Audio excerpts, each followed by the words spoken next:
Howdy, folks. Just getting started here. I'm going to make up a little song for y'all while we wait. I'm going to do some introductory stuff. I got a little bit planned out for this Sunday's sermon, I suppose. But tell me what you think of this.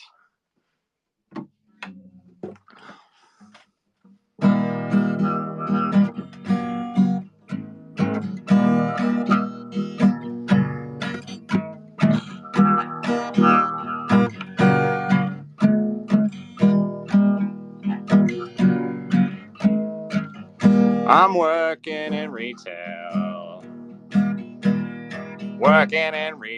And I hate my fellow man. Working in retail makes me hate humanity. Working in retail makes me despise humanity.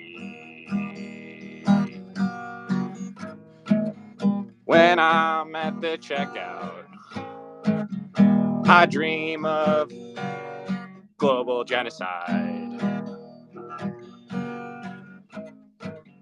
When that bitch Karen asks me for a new latte, I wanna take her life. When I'm unemployed, though, I see God in everyone. For some fucking reason, I wanna kill everyone with a gun. Working in retail. Working in retail. Working in retail. So it's a retail fascist blues. Just a little quick little ditty for you I just wrote off the top of my head. Anyway, I wanted to begin with a great passage from my favorite book and yours, the old KJV 1611, which I got right here in my blue bound issue copy. So I wanted to turn right here. I'm gonna read Luke chapter 16 for you real quick, which I think is a very underrated part of the New Testament. So here we go. And he said also unto his disciples, there was a certain rich man which had a steward, and the same was accused unto him that he had wasted his goods. And he called him, and he said unto him, how is it that I hear this of thee? Give an account of thy stewardship. He's a service worker. For thou mayest be no longer steward. Then the steward said within himself, what shall I do? For my Lord taketh away from me the stewardship. I cannot dig. To beg, I am ashamed. I am resolved what to do, that when I am put out of the stewardship, they may receive me into their houses. So he called every one of his Lord's debtors unto him, and said unto the first, how much owest thou unto my Lord? And he said, 100 measures of oil. And he said unto him, take thy bill and sit down quickly and write 50. Then he said to another, how much owest thou? And he said, 100 measures of wheat. And he said unto him, take thy bill and write 80. And the Lord commended the unjust steward, because he had done wisely. For the children of this world are in their generation wiser than the children of light. And I say unto you, make to yourselves friends of the mammon of unrighteousness, that when ye fail, they may receive you into everlasting habitations. He that is faithful in that which is least is faithful also in much. And he that is unjust in the least is unjust also in much. If therefore you have not been faithful in the unrighteous mammon, who will commit to your trust the true riches? And if ye have not been faithful in that which is another man's, who shall give you that which is your own? No servant can serve two masters, for either he will hate the one and love the other, or else he will hold to the one and despise the other. Ye cannot serve God and mammon. And the Pharisees also, who were covetous, heard all these things, and they derided him. And he said unto them, ye are they which justify yourselves before men, but God knoweth your hearts. For that which is highly esteemed among men is abomination in the sight of God. The law and the prophets were until John. Since that time, the kingdom of God is preached, and every man presseth into it. And it is easier for heaven and earth to pass than one tittle of the law to fail. Whosoever putteth away his wife and marrieth another committeth adultery, and whosoever marrieth her that is put away from her husband committeth adultery. There was a certain rich man, which was clothed in purple and fine linen, and fared sumptuously every day. And there was a certain beggar named Lazarus, which was laid at his gate, full of sores, and desiring to be fed with the crumbs which fell from the rich man's table. Moreover, the dogs came and licked his sores. And it came to pass that the beggar died, and was carried by the angels into Abraham's bosom. The rich man also died and was buried. And in hell he lift up his eyes, being in torments, and seeth Abraham afar off, and Lazarus in his bosom. And he cried and said, Father Abraham, have mercy on me. Send Lazarus, that he may dip the tip of his finger in water and cool my tongue, for I am tormented in this flame. But Abraham said, Son, remember that thou in thy lifetime receivedst thy good things, and likewise Lazarus evil things. But now he is comforted, and thou art tormented. And besides all this, between us and you there is a great gulf fixed, so that they which would pass from hence to you cannot, neither can they pass to us that would come from thence. Then he said, I pray thee, therefore, Father, that thou wouldst send him to my father's house, for I have 5 brethren, that he may testify unto them, lest they also come into this place of torment. Abraham saith unto him, They have Moses and the prophets, let them hear them. And he said, Nay, Father Abraham, but if one went unto them from the dead, they will repent. And he said unto him, If they hear not Moses and the prophets, neither will they be persuaded, though one rose from the dead. Now, what is Jesus saying about the good service worker, the service worker who defrauds his Lord in order to give discounts and free things to his customers at the expense of the Lord, right? He's just a steward. But why would the Lord say that this is a good means of, operating business? Well, isn't this what every business does to if you're a good business owner? If you have a lot of repeat customers, you let them, you're not going to hold them to the letter of the law, the exact debts. You want them to be loyal to your institution. You want to actually provide a service to them. You're not merely trying to extract rent from them, right? So this is like, you're working at Starbucks and you go, there's someone comes in and they go, I can't pay for this whole thing. And they go, just give me half. You can just pay for half of it. I'll give you the whole thing for half of it. Oh, thanks, man. I'll be back next time. Yeah. But do they do this? If you could do that, wouldn't service work be very different to you? Isn't that like what the good form of service work is when you're capable of this act of charity to the people you actually serve? But if he was a following the exact letter of the law here, he would say, sorry, it says it's $8.95. If you don't have $8.95, I can't give it to you. Now, isn't that interesting how this political economy is in the New Testament? I mean, Jesus, of course, is a political economist. As George Bernard Shaw said, Jesus was the greatest political economist. And as I say, being a Christian, I must by necessity be a communist, because if you believe anything that Jesus said, it's all political economics. That's all he's describing is class relations. The entire history of the church is the history of class war. Marx and Engels knew this. It's really this simple. But I have the sangria socialist. The sangria socialist. Definitely, definitely a great voice for the proletarians of the world is the sangria socialist. I'm sure the proletarians of the world would love to be championed and vanguarded by the sangria socialist. So let's hear what the sangria socialist has to say.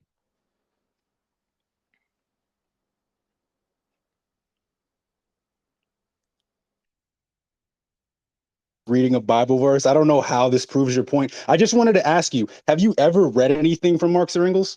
Yeah, I've read a ton of Marx and Engels. What have you read?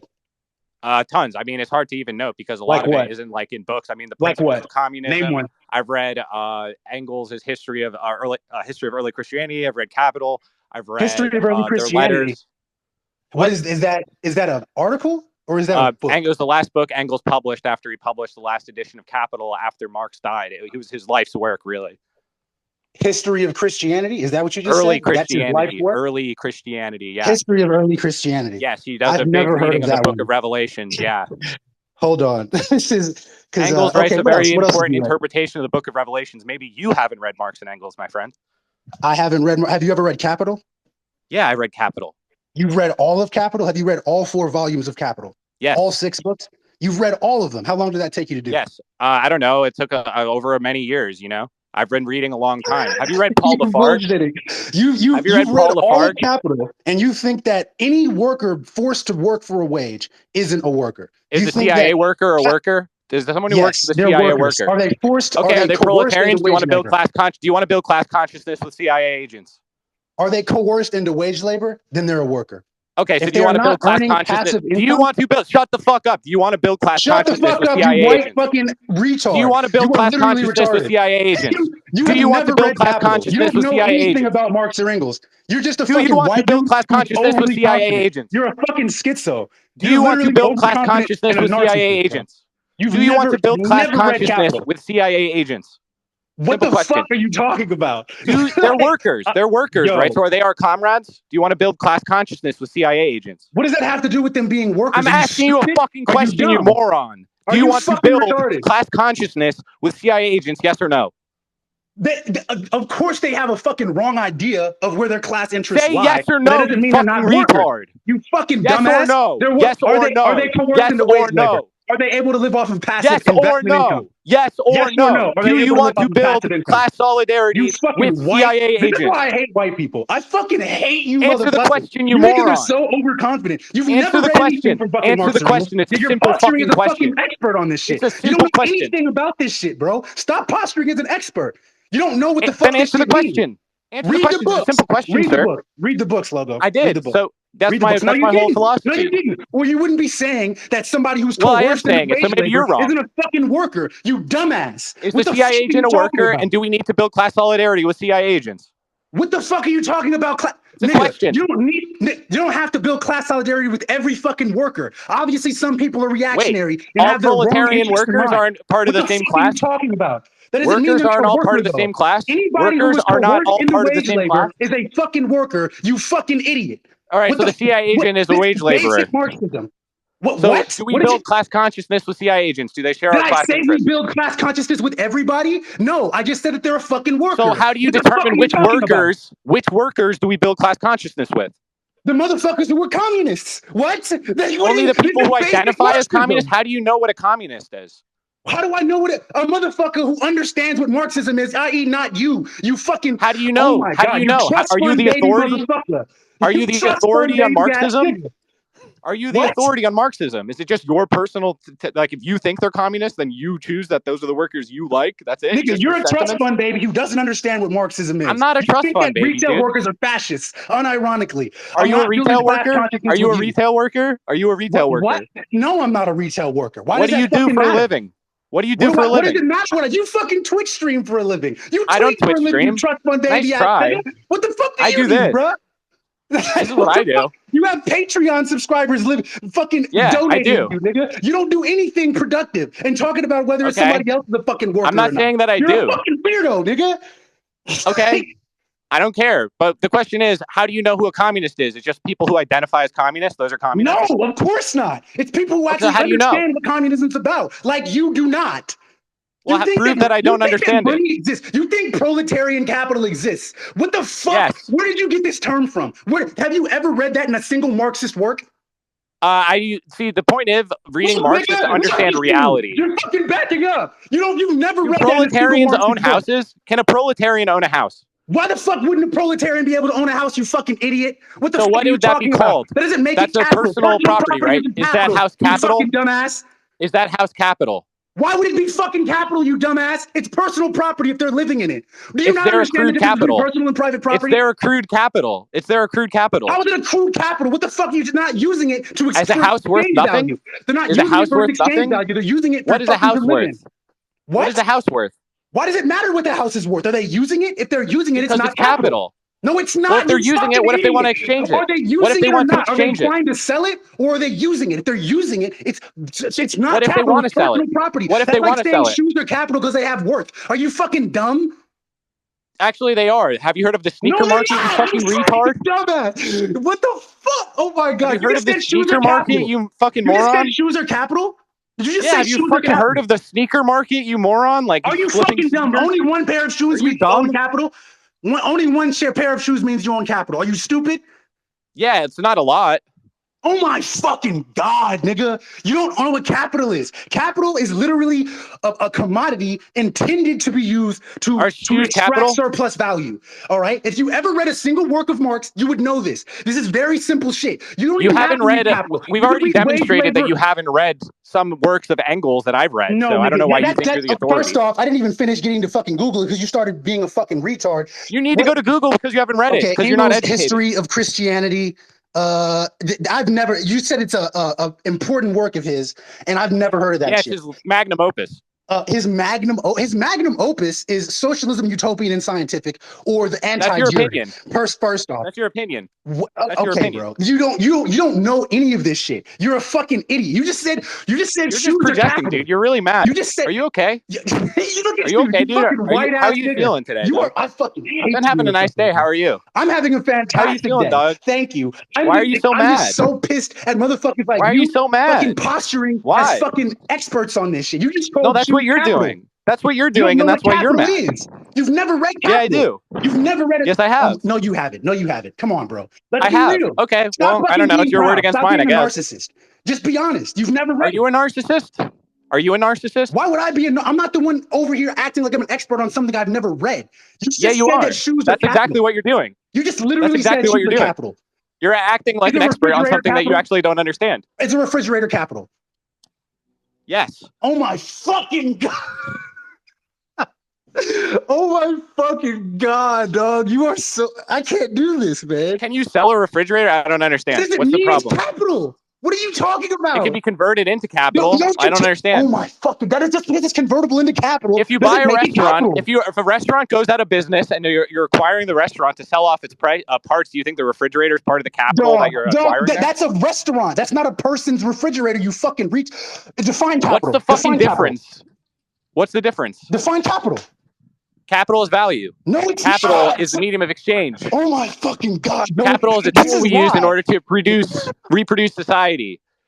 Capital is mammon. Oh my fucking god, bro! You're a fed, bro. I don't even know why I'm doing this.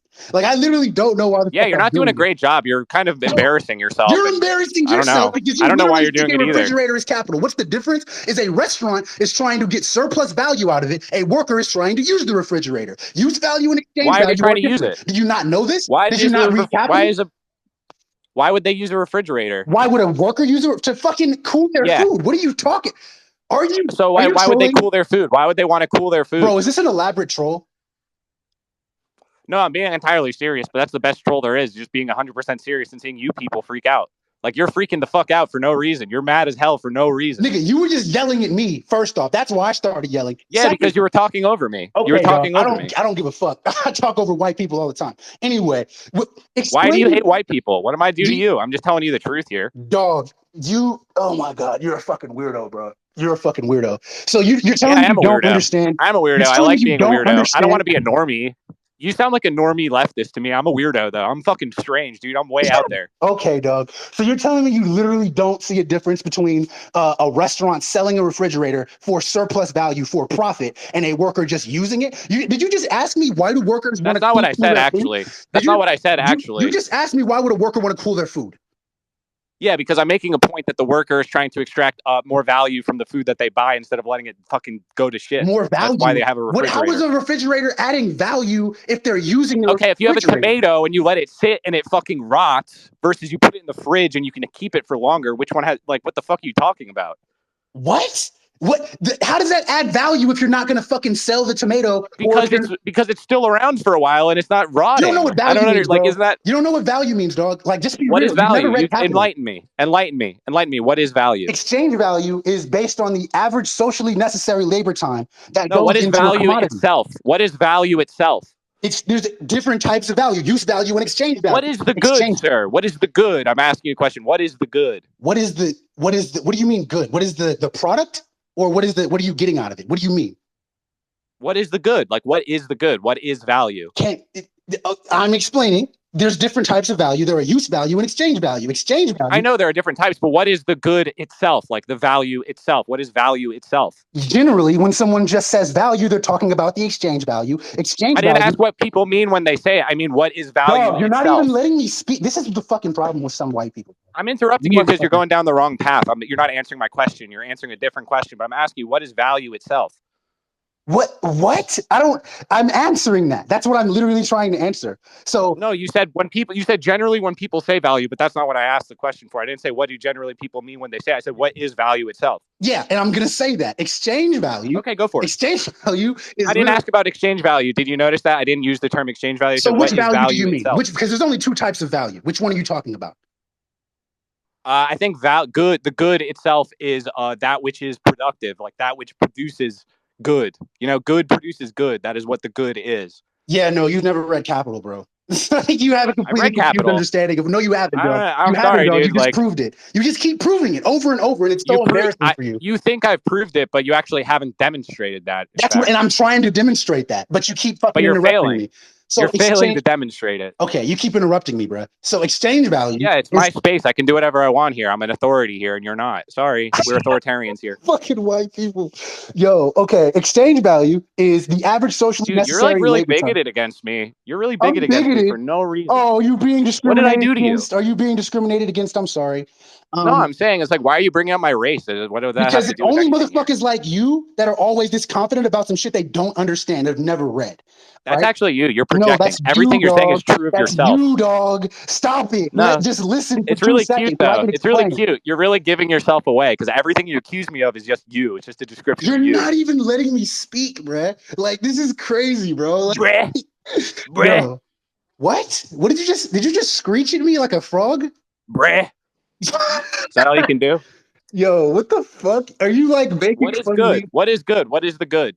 You're not even letting me explain. All right. So there's a commodity, right?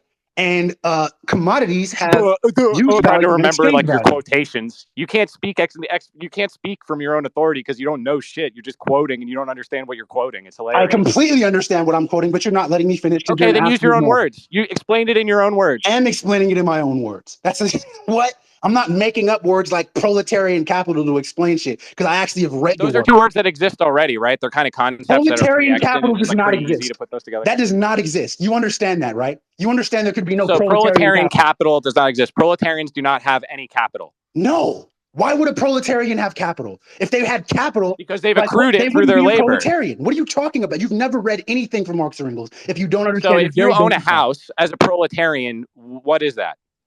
It's fucking a personal property. I just already explained this to you. What are you talking about? Can personal properties be exchanged for money? Can personal property be, is that what you asked? Can personal property be exchanged for money? Why wouldn't it be able to be under capitalism? I didn't say that it can't.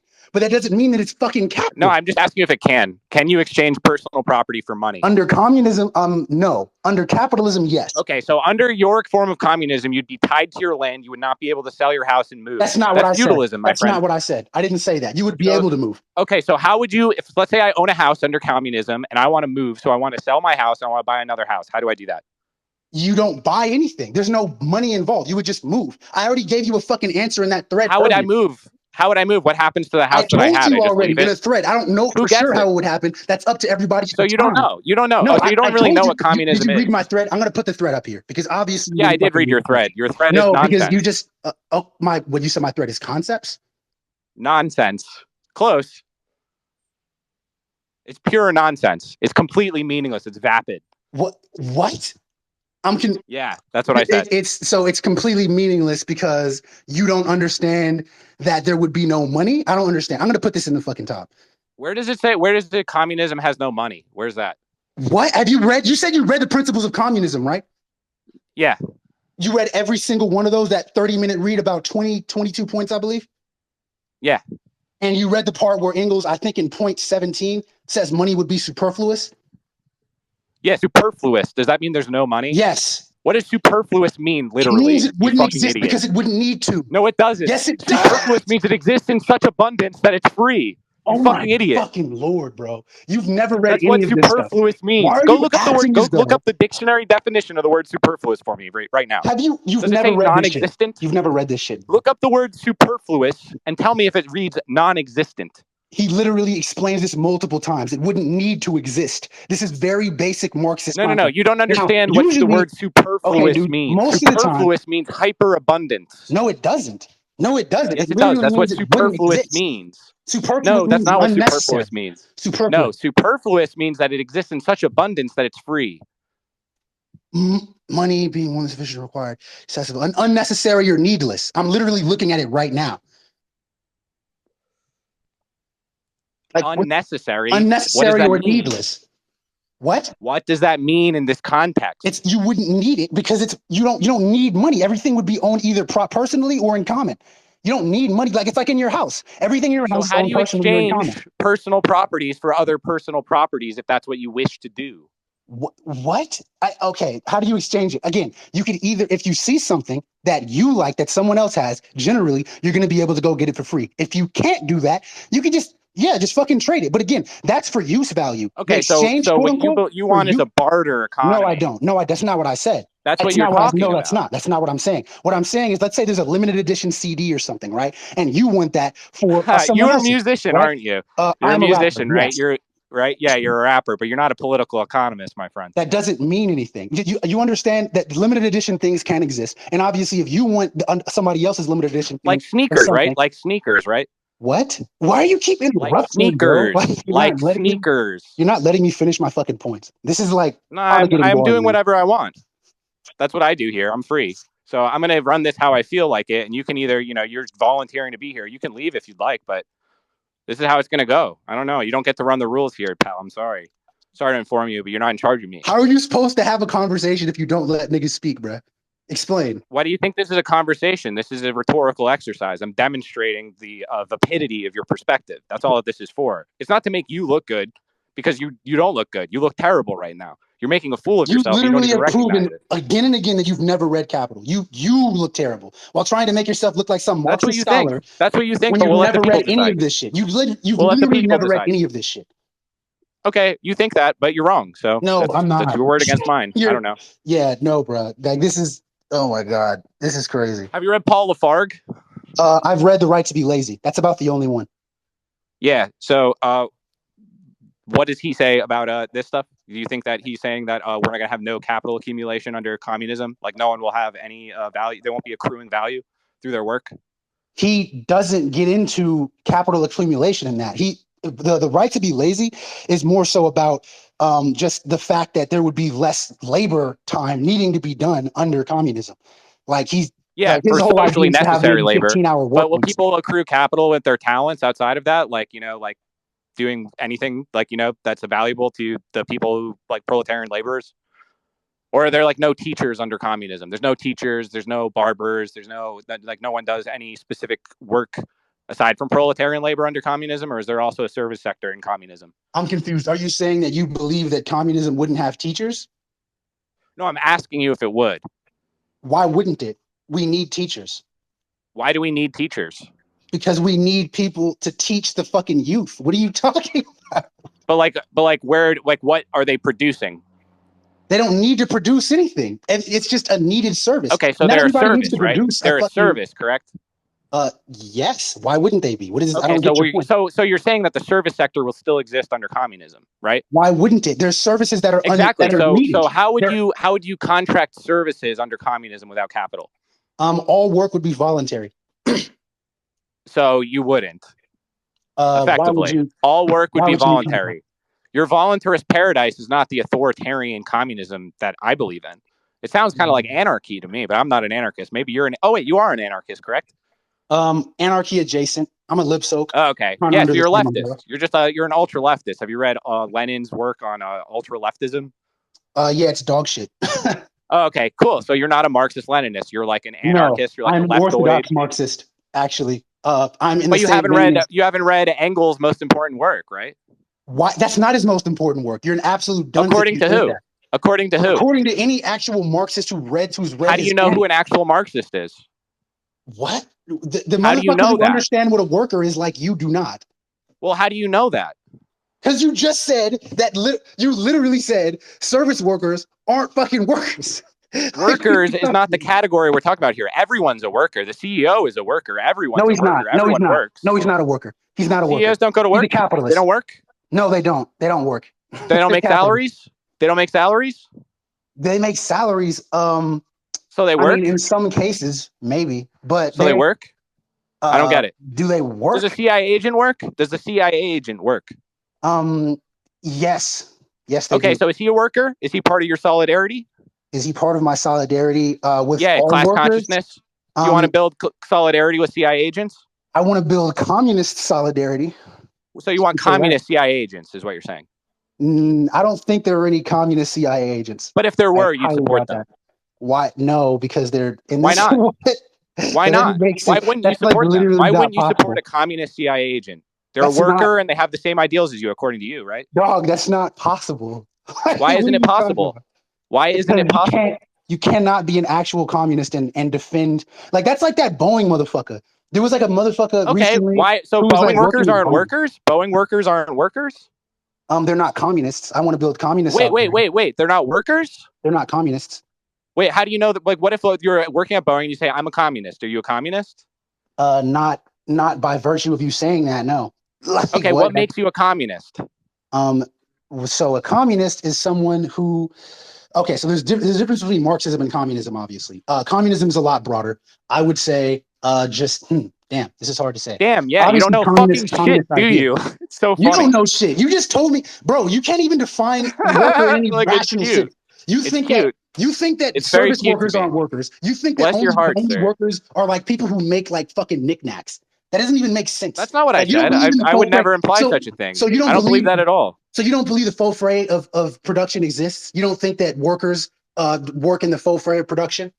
Well, I mean, you said Boeing workers don't count and CIA agents don't count, so I don't know. I didn't say they don't count. I didn't say that. I said they're not communists. I didn't say they're not workers. Wait, but like how this is so like, do you see how like dumb your position is? I don't know. I'm trying to like show this to you, but you might be incapable of seeing it. I don't know. Like, you think that a CIA agent is a worker, but they're not a communist because of the nature of their work. Do you see what I'm saying? What you're effectively saying is that they don't share class consciousness with the proletariat, but that's what I'm saying about service work in general. Do you see my point? You actually agree with me, but you don't get it. They make some of the lowest wages. How could they not be in solidarity with other workers? What does wages have to do with class? What does wages have to do with class at all?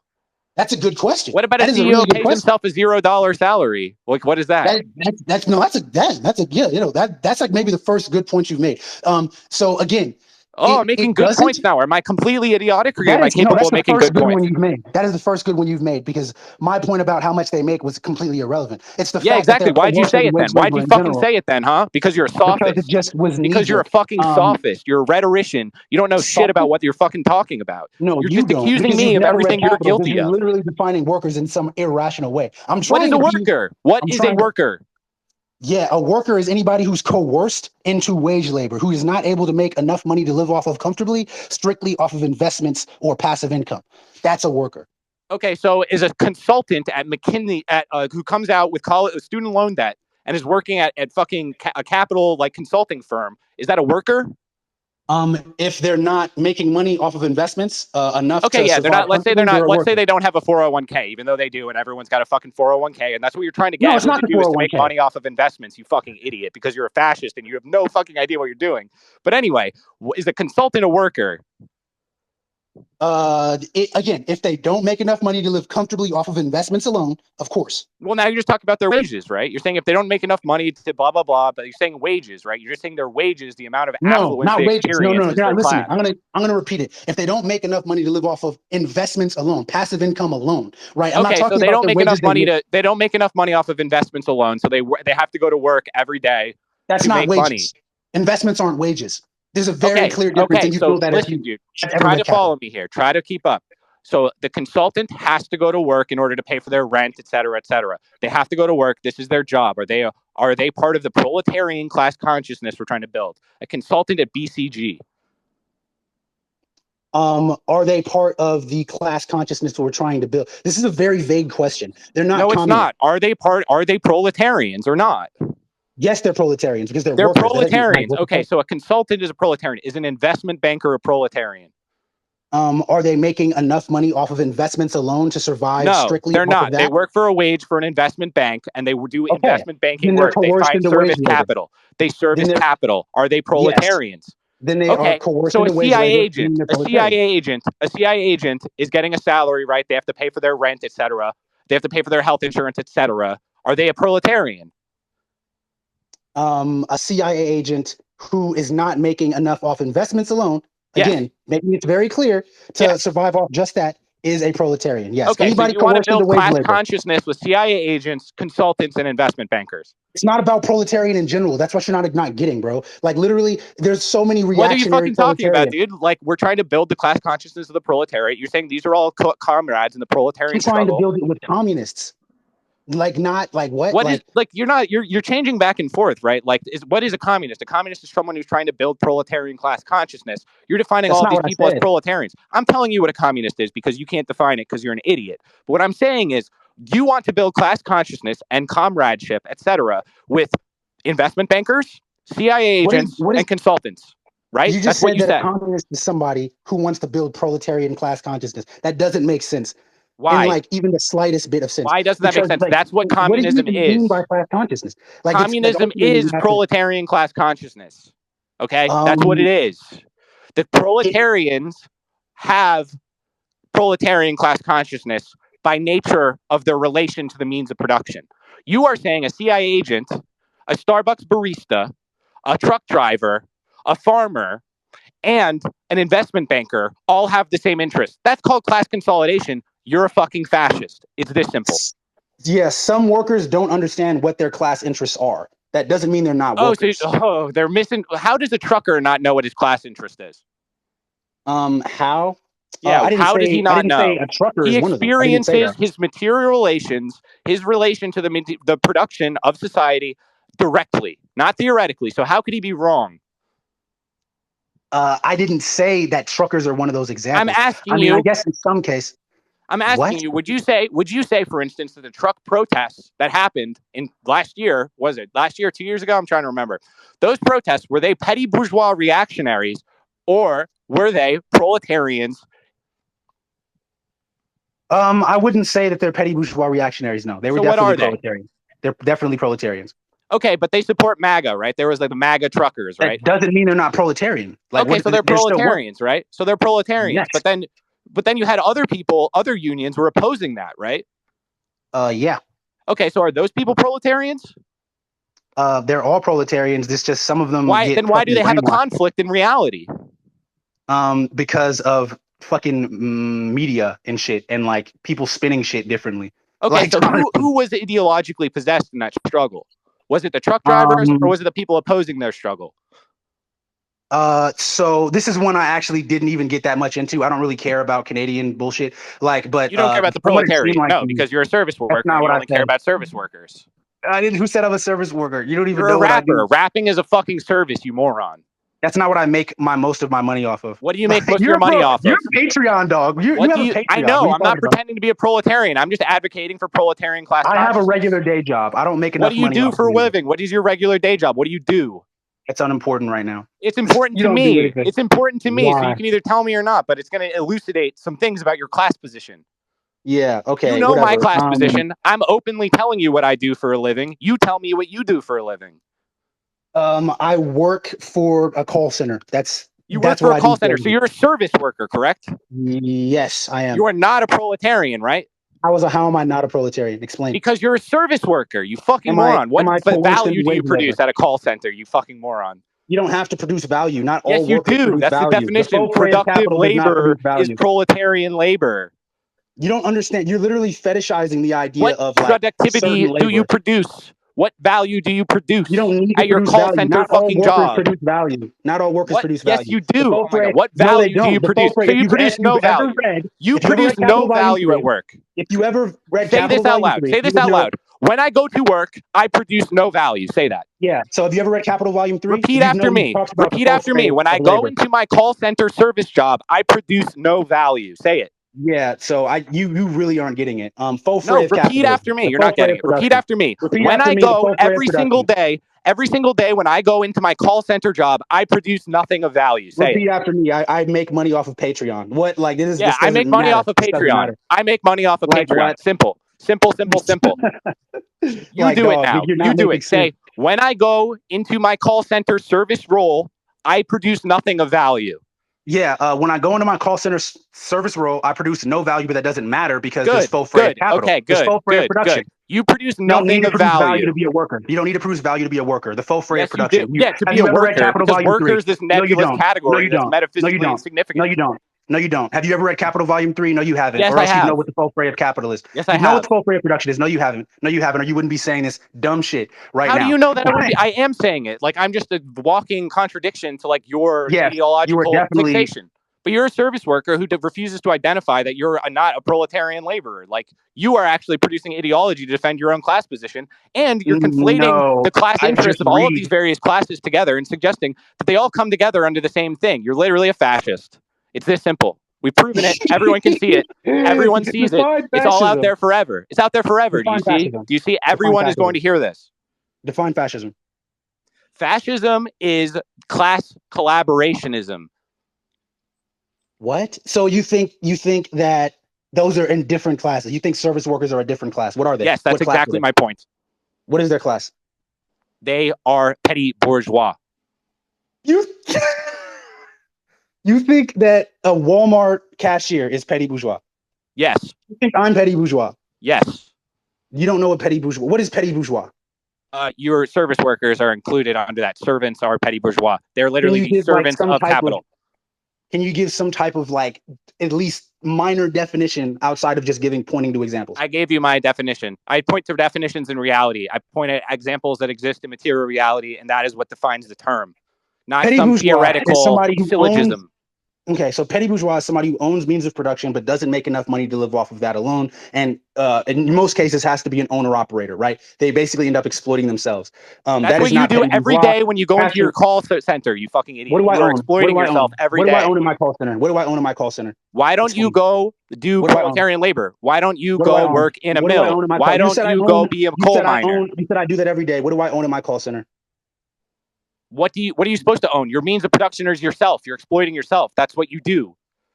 You can't do the job without other You means need of to own a production. What are you phone. talking Do you own about? a fucking phone? I assume you own a phone, but you use the You think company I use my phone. personal If you phone? owned Tell me your you've never company worked a job. phone, if you Tell me owned you've your never worked a company job. phone, would that mean what? What's the difference in your job? If you own the phone you use at your You call think I center, use what's the my fucking personal difference? phone? You think I use my personal phone? Are you No, you serious? fucking You've never worked a moron. job. You moron, you moron, you moron. You don't understand. If you owned your personal phone that you used at work, what would the difference be in your job? Would you feel like If you I owned use it? my personal phone, that's not the case though. No. That's completely unimportant. You Like what would what is your means of production as a call center worker? What are your means of production? you can't tease this out yourself? I'm I'm like so asking you to confused. answer a question. I know the answer. I'm just asking you a question. Yeah, basically, I don't know, the computer, the headset, the yeah, that's No, it's really it. actually I your mean, if you use role a of interfacing with customers. It's you. You are your means of production in a service role. You are no, you're selling not. yourself. No, you're not. No, you're Yes, you not. are. You That's don't what a understand. service You job can't call is. someone. You can't call someone with just yourself. You literally don't understand what capital is. This is so crazy. No, Like you dude, you're can't. literally exploiting yourself every day. What? What the fuck, man? This is so crazy. Go work a Like you different think job. Go work. Why don't you go be a janitor? Why don't you go do proletarian labor? Why did you choose to work in a call center instead of something else? Because it's why did easier. I? Because you sit on your fucking ass all day, don't you? There's only so many jobs I can get. I'm handicapped, so like, yeah, there's just Oh, certain okay. ones that are I'm being easier for me. ableist. I'm sorry. I'm being ableist by No, I'm not suggesting you saying you're should do being ableist. I productive didn't say that. labor. That's not what I said. Okay, but like, why bring it up? Is irrelevant.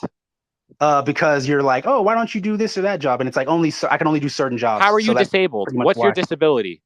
I have one hand. Okay, so you can't do anything productive? I don't get it. I didn't say that. That's not what I said. And it's like what like productive labor isn't the only type of labor. I Like know a unproductive mechanic. labor, I Literally, get there's a faux frais. mechanic on my street who has one hand, by the way, because You one of know his what hands faux got frais ripped is? up in the machines, and he's still a mechanic. So I don't understand. Okay, but do you know what faux frais is? Do you I, have you never heard of this term? yes, I have, but that's irrelevant to what we're talking about, and I'm Yeah, in it's charge of this completely irrelevant. conversation. It's completely relevant because you No, it's keep not. acting as though. Yes, No, yes, it's it is. not. You keep We've acting as already though exposed that you're a unproductive service labor doesn't worker. You're a exist. service worker defending your own class interest against proletarian interests. You're trying to conflate all of these. We're all workers together, and you can't. You think that CIA agents are proletarians, investment bankers are proletarians, and consultants are proletarians. So you would seek to create class. Proletarians are workers. Shut the fuck up, So dude. yes. You're fucking. You jump back and forth between these things because you're a sophist. You're not being consistent.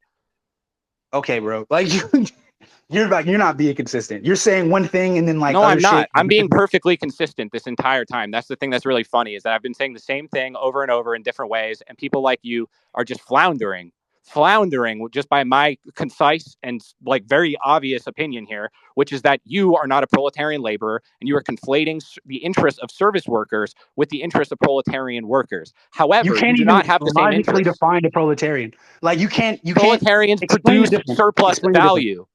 They don't Proletarians have produce to. surplus. Yes, they do. You've never Yes, they read do. Marx. That's the You've never definition read. of No, they don't. proletarian No, they labor. don't. Not always. Not always. Unproductive labor. Faux frais. This is what I keep telling you, and you What the keep fuck is ignoring. unproductive labor? What is the unproductive laborer? Faux frais, like you said, you've heard of. You said you've heard of that, right? Marx talks about it in Capital Volume 3, which you said you've read multiple times, right? Why do you keep What saying this? is what is an unproductive laborer who is a proletarian? Name one role we can talk about in a Accountants. material circumstance. Accountants. Accountants are Yes, proletarians. So that's you want an one that Marx accountants lists. union. You want an Yes, that is accountants what Marx union. lists as So you want an an example accountants of unproductive union. labor. You want an accountants union and you want to build class solidarity with accountants. That's what you're saying. Class solidarity. I want to build solidarity with communists ultimately. But Okay, but so if you've there's an never read any of accountant, these if there's an you have read. accountant who's a fascist, no. But if there's an accountant who's a communist, yes. So you want to what? Have everyone be subjected to an inquisition where you determine their ideological purity, and then those are your people. That's your test. I can tell you right now, you would have no ideological purity. You would not get into the Oh, I union because know, you I don't know. even Under your understand fascist what dictatorship, I'm sure you I'd don't be even killed. understand what labor is. I'm sure I would be killed under your fascist dictatorship. I I'm didn't say you would absolutely be certain killed. of that. I don't want to kill anyone. I'm not. Okay, I'm whatever not. would happen, under your fascist dictatorship, I know for a fact that you're not going to want me around. I'm sure all of your people would hunt me down. I see all the ire that I inspire against you. Like, you guys are all fucking pissed at me. I'm sure you'd want to string me up or whatever the fuck you want because you're fucking fascist. I'm just speaking the truth here. I'm not a fascist. You can't even logically Yes, define you are fascist or fascist. labor. You You're a keep saying racist unproductive labor fascist. isn't labor. You're bigoted against people and you're a fascist. You're a Racism service doesn't exist worker. against You're a white people. parasite. You're a parasite. You exploit yourself every day at your service position at a call center. You're not a proletarian laborer. It's all very simple. It's all right there out in the open for everyone to see.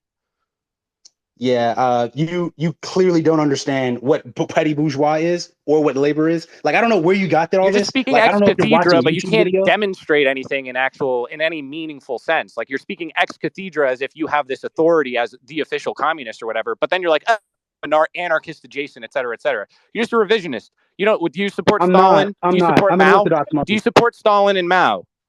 I'm an Orthodox Do Marxist. you Of course support not. Stalin and Mao? I'm an Orthodox Marxist. Of course not. Answer my questions. Do you support Stalin and Mao? Just say no. Just say I'm an no. Orthodox So we can move Marxist. on. Of course not. Of course not. You don't. So what in I'm an this Orthodox current world Marxist. state, in this current position of geopolitics, what states do you support? I'm an Orthodox Marxist, and I don't support states. So you don't support the existence of states at all. You're an anarchist, I'm an Orthodox correct? Marxist.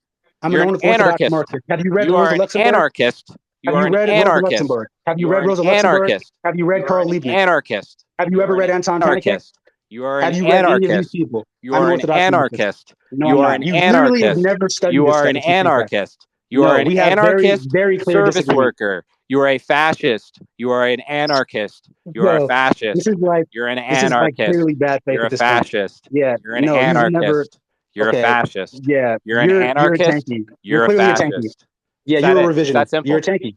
You're a Yeah, revisionist. exactly. It's I am that a simple. tanky. I am a tanky. And Yeah, you're a you're a fascist revisionist. and you're an anarchist, and those are the same thing. And I'm a tanky, I'm a communist, and you're a fascist. It's that No, simple. yeah, but you're definitely We've not Marxist. demonstrated it Those are right revisionist. here for everyone to see. That's all we've demonstrated. We've demonstrated that you do not support Lenin, you do not support Stalin, you do not support Mao, you do not support the actual existing communism in the world. You There are is an no anarchist. communism in the world. Communists can't exist in one country. You said you read the fucking principles of communism. If you had read that, you'd understand that. Like, this is very simple Communism stuff. This is basic shit. exists in a nascent form in China currently. No, it does not. No, it does not. Well, That we is literally disagree a because neoliberal I'm a nation. communist. I agree with the People's Republic of China and the Communist Party of China. Who do you agree with? Okay, Nobody? bro. I don't agree with any states. My Okay, Orthodox Marxists exactly. don't You're an support this. anarchist. You are No, literally I'm an not. anarchist. Do you see how we're No, I'm demonstrating not. this? I'm an Orthodox Marxist. No, you're You not. clearly Okay, don't call yourself understand these whatever things. you want. You're an anarchist. You can call yourself a furry. You can call yourself anything you want. I don't care. You're an anarchist. No, it's not. Like you. We've demonstrated that All right, in bro. This essence, is going in circles. This is like literally going nowhere. essentially, in essence, you are an anarchist. Whatever you call This is yourself going is nowhere. irrelevant. This is going nowhere. I Yeah, don't. you're right. I don't Okay, see. we're done. I'm done with you. I've had my fun with you. Peace. Okay, bro. That was a pretty good one. Want to hear another? We'll do another little ditty before I go on to this fucking insufferable gloom guy who's just going to try to psychoanalyze me, which is what he's been doing for like 3 days in a row. I'm working at the fucking call center, trying to blow up my SoundCloud.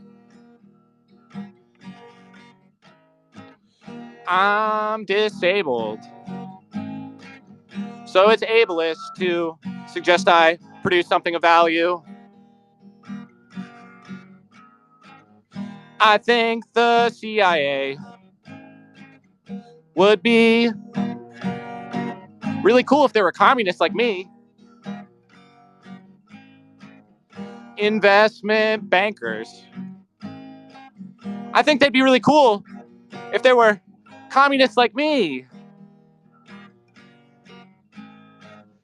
Raytheon workers. If you're a communist, you're my friend.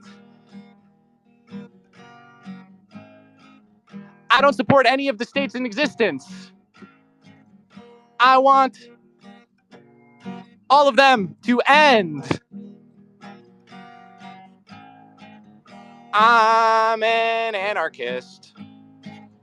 I'm a retail fascist blues. I'm the retail fascist blues.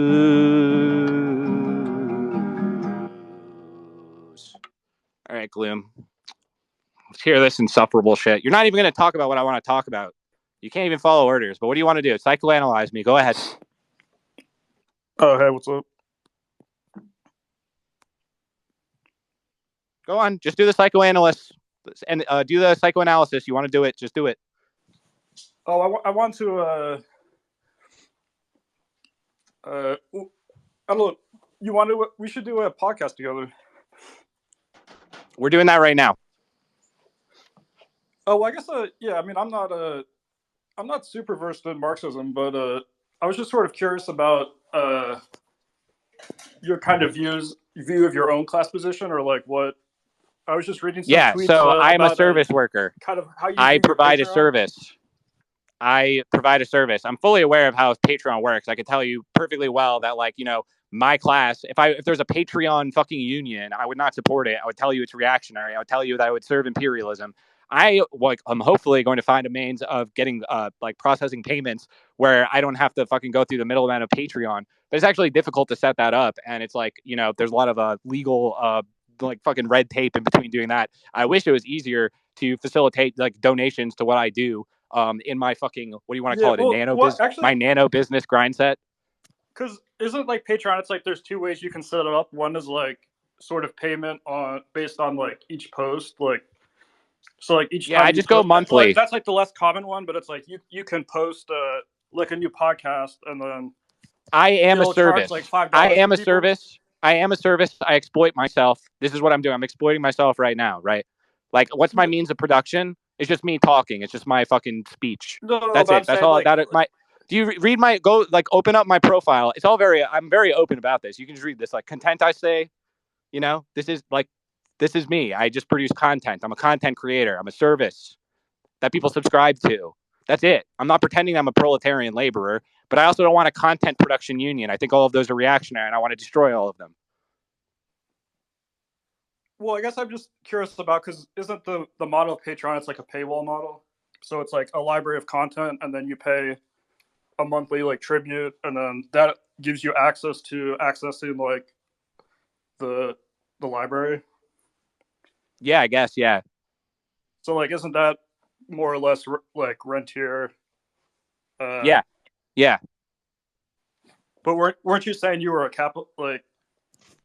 Or I was looking at a tweet right now. You're saying, Sure, you could call it rent, but what it really is it like people are more paying for so that I can continue to do what I do on a daily basis, which I do mostly for free. Like most of my content is free. Like I produce most of my content freely. There's a limited amount of content that I put behind a paywall, and I don't really think it's like I'm not really exactly like driving fucking people to that.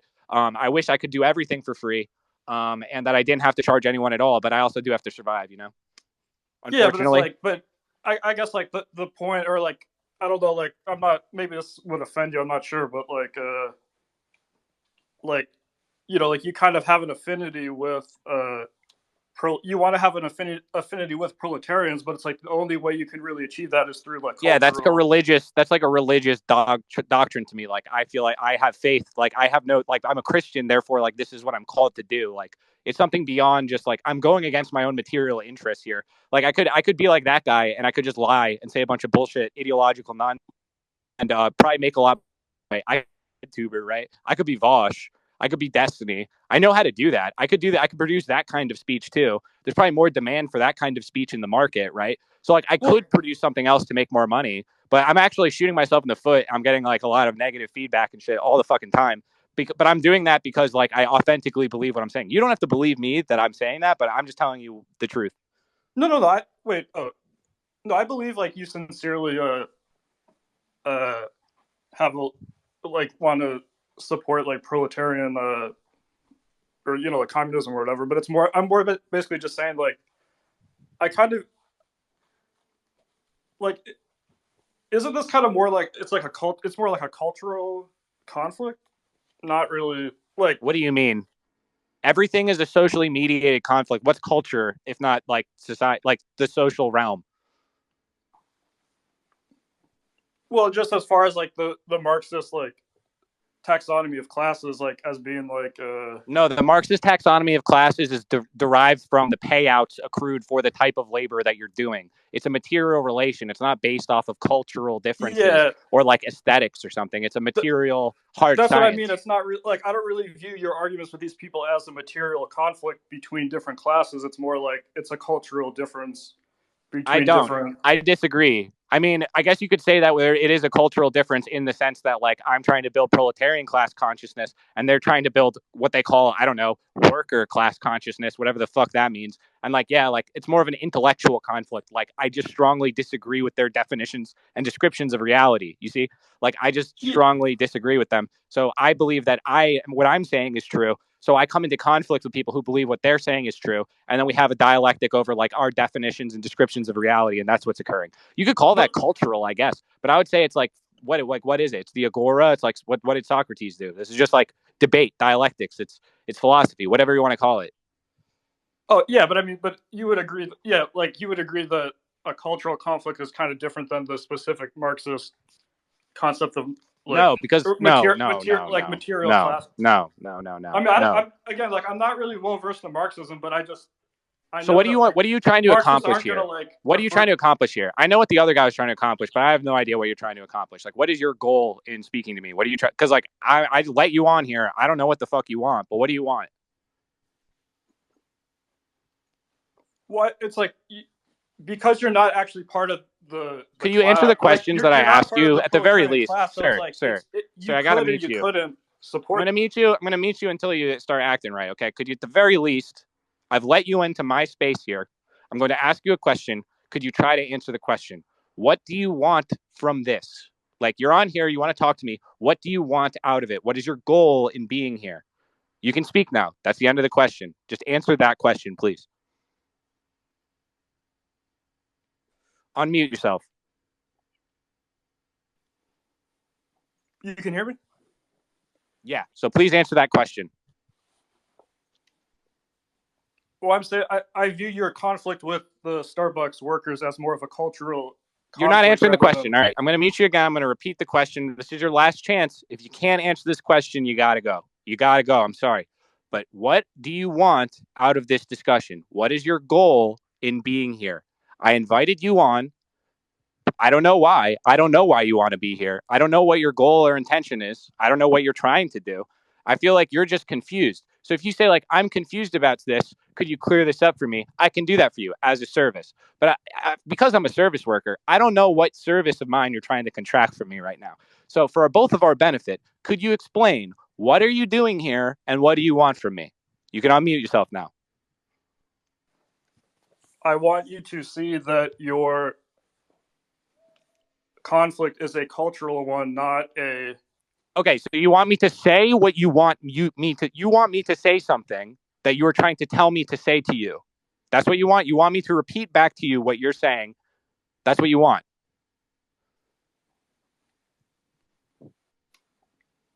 I can't do that for you. I'm not going to repeat back what you say to me if I don't believe it's true. So I can't do that for you. You don't pay me enough. Well, I don't pay you anything. Yeah, exactly. Exactly. Like if you were like, hey, here's $1 billion. Now just say this sentence. Maybe I would do it. Does the mechanic in your neighborhood, does he support your Patreon? Or I don't know. Probably not. You have you don't actually have an affinity with him. You have more affinity with NYU grad students. That's true, except I actually hate NYU grad students. I don't know. I went there. I didn't like it. I didn't enjoy it. I could have gone to grad school. I chose not to. I chose to do this instead. You know, everyone said I was crazy and stupid, but I'm just like an independent contractor now instead of going into like the teaching union, I guess. Sure, but I don't think those unions should exist. I'd bust them. You should recognize that the way you talk is more similar to academia. Yeah, sure. Yeah, I know my class background and shit, but guess what? I'm not trying to speak to them. I'm not trying to speak on behalf of their interests. That's the difference. I don't care about their interests. I want them to have to like go fucking work. You know what I'm saying? Like, I don't feel like they're producing anything of value. I think I do a better job at what they do than they do if they're trying to promote proletarian class consciousness and like educate people on things that I think are true. You know, I think I'm doing a better job than they do, and I'm not doing it through their institution. So you choose your allegiances based on. It's not based on any necessary objective like necessity. It's based on your own. I choose it. Yes, purely. It's sure. It's a spiritual thing, right? Like it's philosophical, right? Like I'm saying that I'm aligning myself and my interests with the proletarian class interest. That does not mean that I am a member of the proletariat. You see, I'm actually taking a pay cut. You could say by doing this. I could align myself with the interests of Hollywood producers. I could align myself with the interest of bankers. I could align myself with the interest of service workers in general. And that might be more profitable to me, but I'm choosing not to do that out of my own conscience.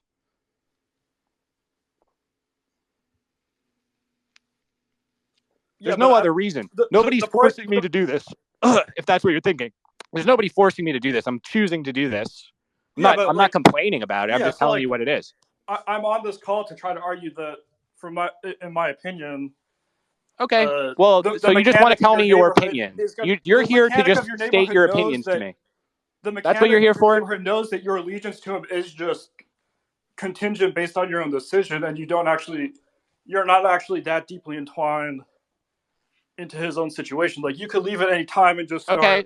But this has been the case since the dawn of time, right? Like there's like Jesus was like a proletarian, and then he stopped being a proletarian, he started being a preacher, he started going around preaching the word, right? And people, they voluntarily supported him, correct? Like he didn't force people to pay him. I don't force anyone to pay me for anything. So it's like, yeah, if they don't recognize it, if they think that I'm a class enemy or whatever, they're free to think so. If they think I'm not, then they're free to think so. I'm trying to make the case that I'm working in their interests against people who oppose them. That's the case I'm trying to make. And it's up to them to decide that. It's that simple. But number one, you're not a proletarian, so your opinion on that matter doesn't really matter that much because you're a comic book artist, correct? And you're not even a very good comic book artist because you haven't even produced a comic book, have you? So I don't know if your judgment matters that much to me. You really want to bet that I'm not a good comic book artist? I mean... Well, have you produced a comic book? No, but that's not like. Well, then how can you say that's what you do if you haven't done it? Hundreds of trash comic books are produced every day. But you don't produce any. That's the difference. Is like you haven't produced anything. No, no. You can make that wager. I'm just saying, Yeah, that's my opinion. I'm stating my opinion. You're stating your opinion. We can just go back and forth stating opinions if that's what you want. Well, we're making wagers. That's kind of what. That's more. Oh, you're thinking it's bets. Okay, so it's like bets on what? You're making bets in the market, speculative market, and like they're going to pay off or something. You're making a bet that I'm a No, I'm foreign stating a fact, which is that you haven't produced a comic book and you identify yourself as a comic book artist without having produced the fucking comic book. That's what I'm stating. That's a fact.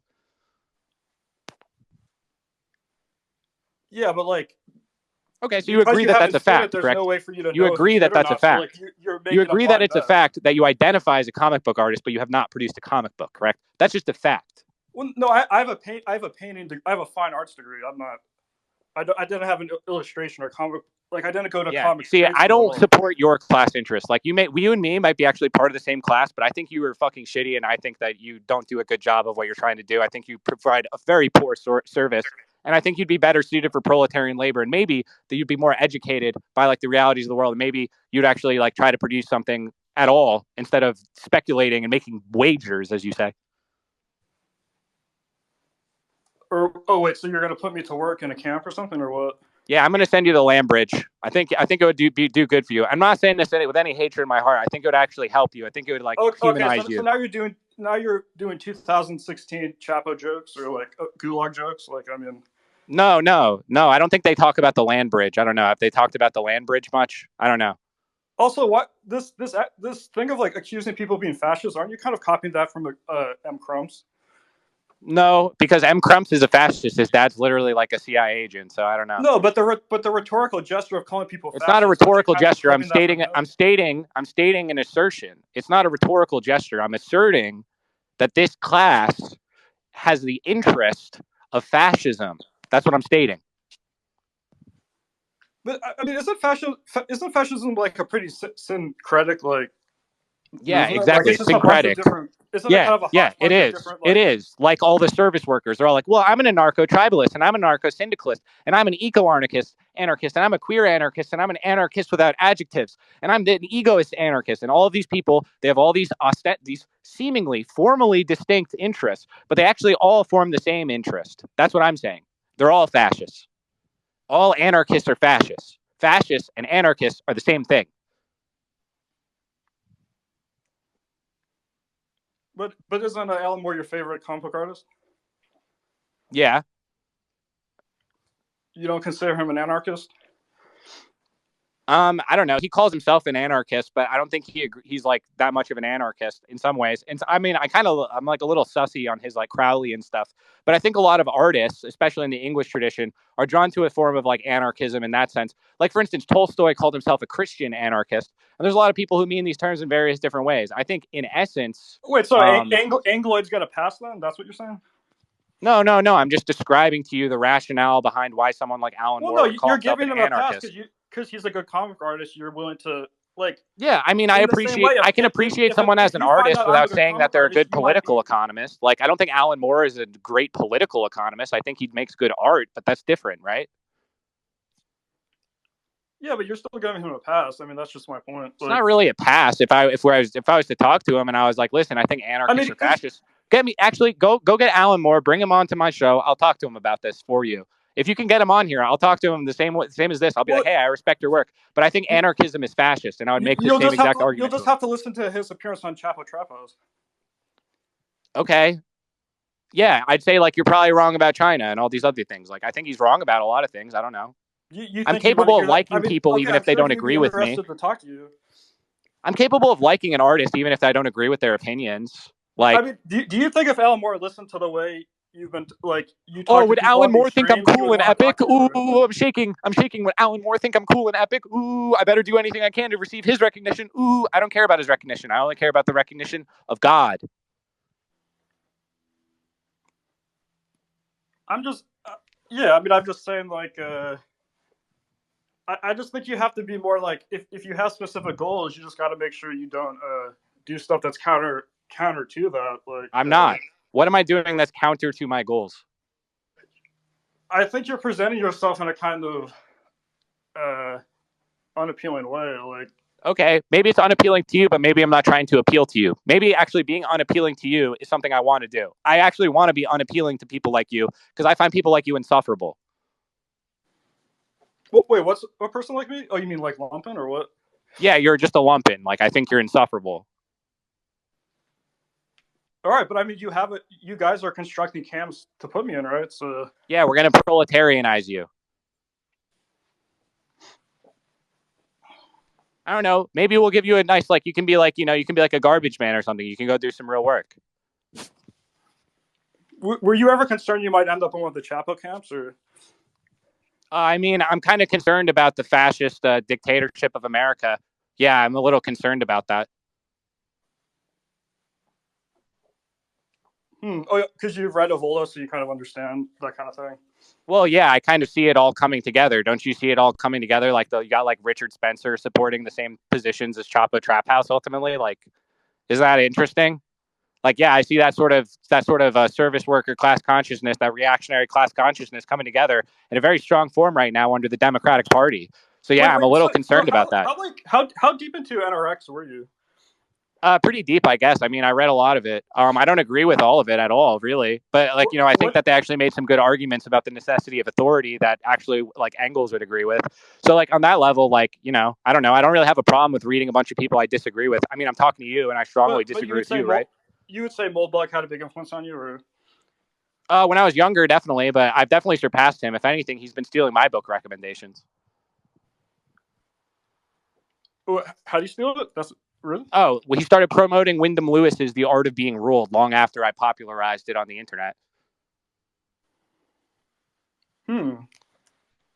Yeah, I've met Curtis in real life. Like, I know him personally. Like, I disagree with him. I think that he's like a state service brat. I mean, he's pretty open about his class position, but I don't think that we share like this. Like, I'm not concerned for the same class that he's concerned with. He's concerned about like, the like elite, the intellectuals, right? He cares mostly about intellectuals. That's who he considers himself a part of. The class that he likes the most are intellectuals. And he considered, for instance, he called like proletarians hobbits, right? And he's like, I'm a dark elf or whatever, right? Like dark elf or whatever, right? Yeah. So like, I think that's really cringe and lame and stuff. But like, I'm also capable of being like, I think he writes pretty good poetry. I think his poem about like his wife dying was like very moving. You know what I mean? But I still disagree with him on this. Oh, but you would like kind of consider him an anarchist though, because he kind of comes from that like. Yeah, he's an anarchist. Yeah. He comes from that like San Francisco Burning Man kind of like. Yeah, pretty much. Yeah, exactly. Or Silicon Valley. Yeah, exactly. Well, what was your take on the whole like like Mike Crumpler humiliation ritual thing? Well, I actually agree with what Curtis said on that, because Curtis said you can't be criticizing the scene while trying to become its protagonist, right? Like, he's going out there to hang out. Like, he really just wants these people's recognition. He wants to, like, he brags to me all the time about, like, wanting, he's just trying to build up his resume so he can be, like, a New Yorker writer, write for, like, The Atlantic or something like that. He's the same literary agent as the Chapo Trap House people. Like, I don't really see, like, what the point of his production is. I don't think he's a very good writer. He, in fact, started out as one of my reply guys. Were you ever a fan of Carl's? I don't remember Carl's. So I don't know. I don't know who that is. Oh, it was like a Pitchfork runoff. It was like this blog. Fucking Carl's. Yeah. I remember him. You forgot about him? Yeah, he was all right. Carl's Buzz. I feel like Mike Crumpler's thing is kind of similar to something like that. Well, he did it. Well, the thing is that Carl's like kind of blew up his own thing. I don't really know what the fuck he does anymore or whatever. We'll see if Kremps does that. I think Kremps is just trying to get a book deal. No, I think. Well, he was writing a book about Elliot Rodger and incels, but I think he'll never finish it though, because he's a fundamentally a dilettante. Like, he can only write journals about his own experience. Like, he's a real narcissist. I think he left the project behind. Like, yeah. Yeah, he hasn't produced anything really. He's produced those like Substack articles or whatever, but I don't find them that valuable. No, but I think his art. I think the whole like that whatever the. I don't even know the name for the humiliation ritual. Like, I feel like that's relevant to like Girardian. Oh wow, it's relevant to Girard. Wow, that's interesting. Or just as a pop culture like reference point, but you're like, whoa, is that a scapegoat? And you're like doing like the sword jack face, like, oh Girard, oh look, it's Girard. Girardian mimesis, mimetic conflict. Oh, soy face. Yeah, that's one way to look at it, I guess. Have you read anything other than Girard? You don't view a desire as mimetic, or what? Of course, desire is mimetic. Obviously, it's in the fucking Bible. Duh. Yeah. But I feel. I mean, I don't know. That's kind of. Wait. So you dismissed Girard, or you're just saying I'm just engaging in a boring way? I think you're just engaging in a boring way, really. Like, I've read Gerard. Gerard's interesting and stuff, but I don't think he's like the exhaustive explainer of all that is. Or who would you place as, or is there Jesus one? Christ. Jesus Christ, the Word of God. Yes, that's who I would say is the ultimate authority on earth and in heaven. Well, yeah, I mean, a lot of people agree with you, definitely. Yeah, I know. A lot of proletarians agree with me, actually. What's like the best book you've ever read about, or The secondary Bible. literature about Jesus you've ever read? The Bible, the New Testament. No, secondary literature. Secondary literature. Yeah. I don't know. I always recommend Northrop Frye's The Great Code. Oh, looking at it right now, my brother's bookshelf. Okay, yeah, it's a good book. I don't know. That's one of my favorites. I've never read it, but Anything else I can do for you as a service here, as a service worker? Get working for free for you, the people, for you, the lumpen. What can I do for you, lumpen? I mean, my advice, or you could listen to my advice, which is just I'm not asking for your advice, though. Do you see what I'm saying? Like, I could pretend to care about your advice as a service to you, but I don't feel like giving you that service, and I don't have to.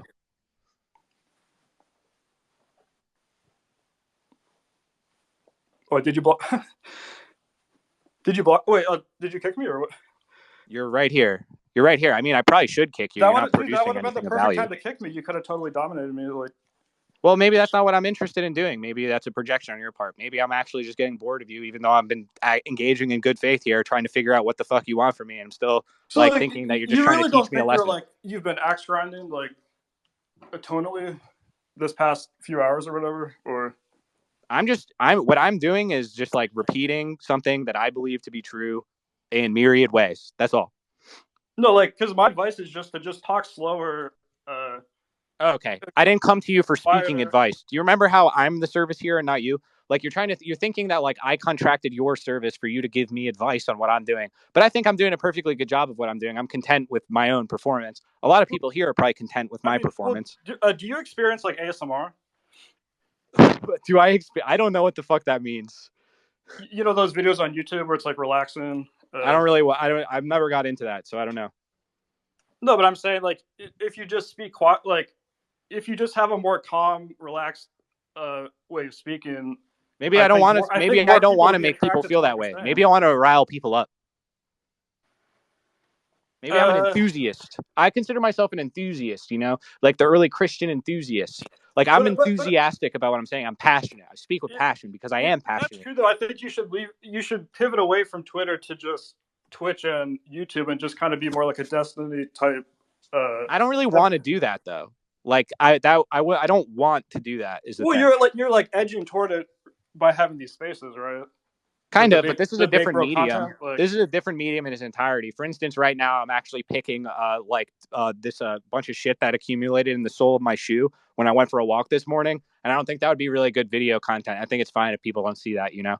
I think I'm better on just like an audio medium like this. I kind of like the vibes here of communist Rush Limbaugh, like calling radio, like really going at it. Like, I'm having fun. I'm enjoying myself.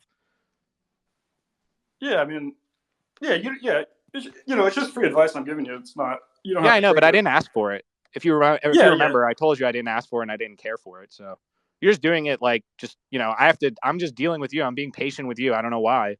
Like, I've calmed you down, right? No, I'm just talking in this tone because I'm not very passionate about what we're speaking about right now. It's kind of boring me. Yeah, but that's good, right? I don't think so. I'm bored, dude. Things will spiral into violence, right? What? You just want everything to be boring and like everyone just go, I'm making a comic book in my mind, but I never made it. And I'm thinking about Gerard, but I haven't read it.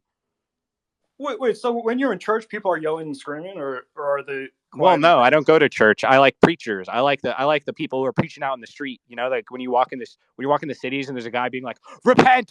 I like those guys. Those are my guys. Oh, you don't go to church, or? No. I don't worship the Antichrist. Oh, wait. So any church is bad, or what? I think the outward ceremony is Antichrist, as William Blake said. That's what I believe. Other people believe differently. That's fine, but that's what I believe. All right, fair enough. Well, thanks for talking. Okay, you done? Cool. All right, we'll move on to the next one. what a waste of my fucking time, guys. I'm sorry. We were high energy there, and then it's like I knew that was gonna happen. I'm trying to do this by order, so I think Pivs. What's up? What's up, Logo?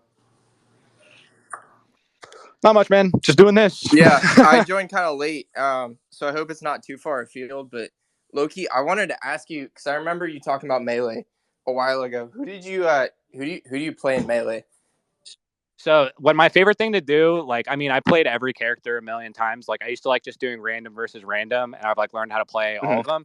But like my favorite characters to play are like Ganondorf, like Young Link. I like Falco, like, you know, doing the columns is fun, but I'm not like super fucking dank at Falco.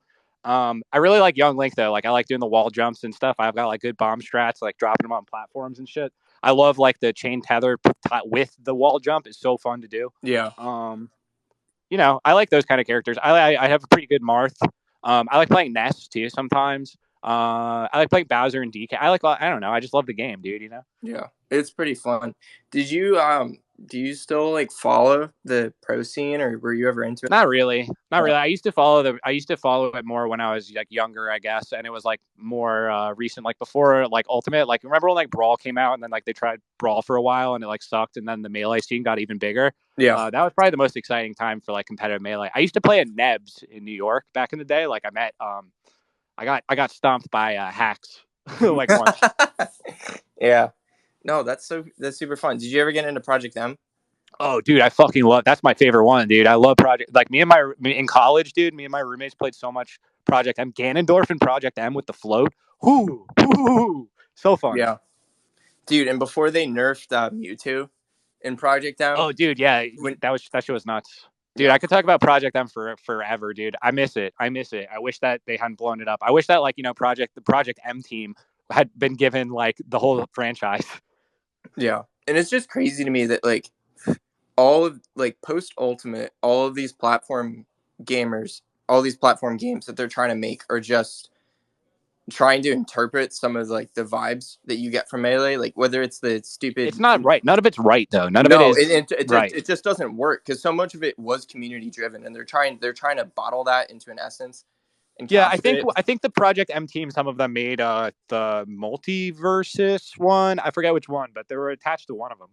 Yeah, I was just trying to play that. Or was it the Nickelodeon one? I think it's the Nickelodeon one. It was Nickelodeon Brawl or whatever the fuck it was called. Yeah. No, it's just not the same. Like I did not grow up playing Melee too much, but I was like I started playing with Brawl. But no, it's so fun like to play. I don't know. And the whole 5D chess thing I think is very true. Oh, dude, it's like meditative for me. But like when I was younger, I used to like I don't know, like junior high or something, even like late elementary school. I used to sometimes just play like level 9 computers and like listen to music for like 2 hours or whatever. Like it just was like meditative to me. Yeah. No, definitely. Like just wave that when you get your wave dashing down, it has just really satisfying kinesthetic like experiences. That's like what I like most in video games is where like the controls just feel really good. Yeah. No, and I think it's definitely one of those happy accidents where like there will never be another game like Melee. Like you can't repeat it. No, it's like yeah, exactly. It's sort of like I feel like I like the fact that I don't game that much isn't that much of a problem because like I feel like I played games like at the height of like the best games, like where like, you know, I used to play like CS 1.6 on like custom servers and stuff, or like Halo 3 when it first came out. I was thinking about Halo 3 when it first came out the other day, like when I rode into town with my friends on our bikes to like one friend who had an Xbox, and we like picked up his Xbox. Like his mom came home like with the game. We had our game fuel, and we like rode over to another one of our friends' houses to like do a sleepover for like 2 days in a row and just play Halo 3 like split screen. It was so what a great time. Yeah, I'm trying. I don't miss games anymore, really. Yeah. No, that's fair. Like Smash Ultimate is the only game that I play now. Oh, and me and Mage played a lot of Smash. Mage was visited me last weekend. We played a lot of Ultimate. It's pretty fun. I just like it's not right though. I'm like, why isn't the shit I want to do working? Like I don't like how they fucked it.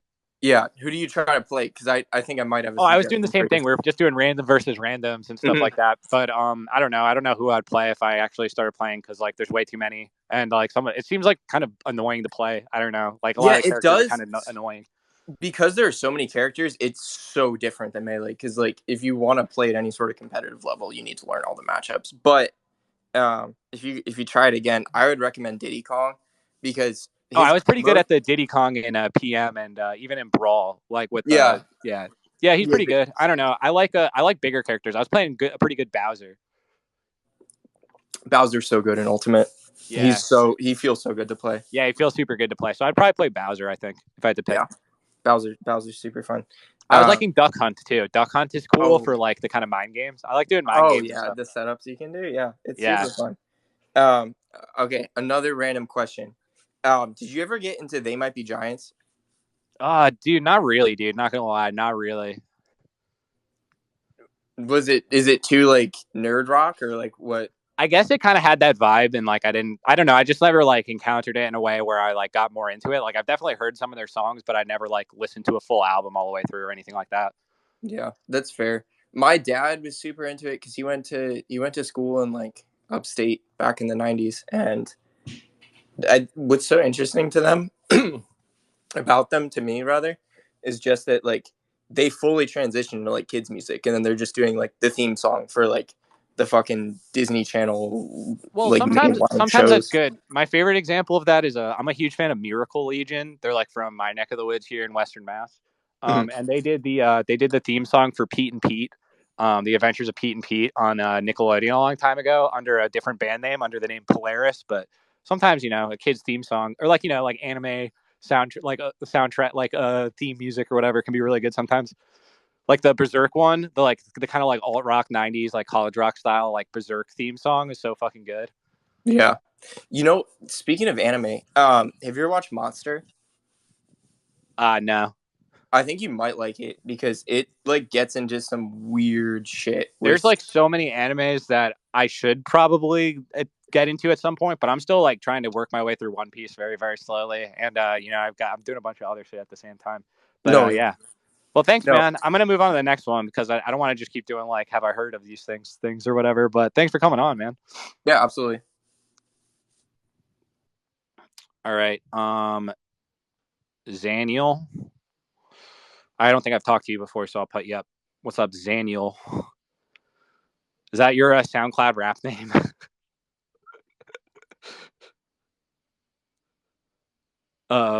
Zaniel, are you there? Zaniel, can you Oh, hear yeah, I me? was muted. My bad. What up, Yeah, dude? I'm good. How are you? I'm good, man. How are you doing? I'm good. I just have, I guess, a question. Just I was listening during I don't know if it was the first one, but it was like two speakers ago where he was super defensive and annoying. Uh, Yeah. The guy who was really mad, the yeah, the anarchist who guy was who was mad. really mad, right? And then so you were talking about how service workers aren't proletarians, right? Because, Yeah. and then I read your thread about that, how you were saying it's because they don't produce a certain value, right? Surplus Right. value. And Surplus value, yes. but what I'm curious about is why you say that their interests don't align.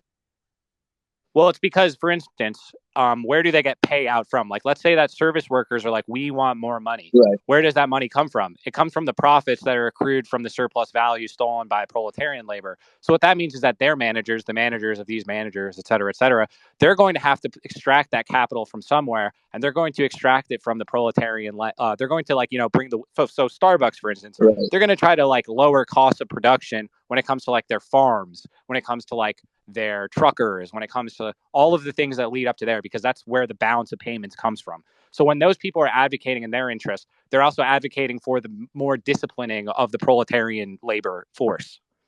Right. Oh, because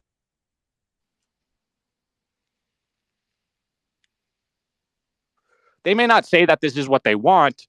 Like they're not advocating for this obviously like openly because that's really bad PR, but that's going to be the end result of their unions. For instance, like the Hollywood Screen Actors Guild, like where do they get their money from? How do we pay these actors so much?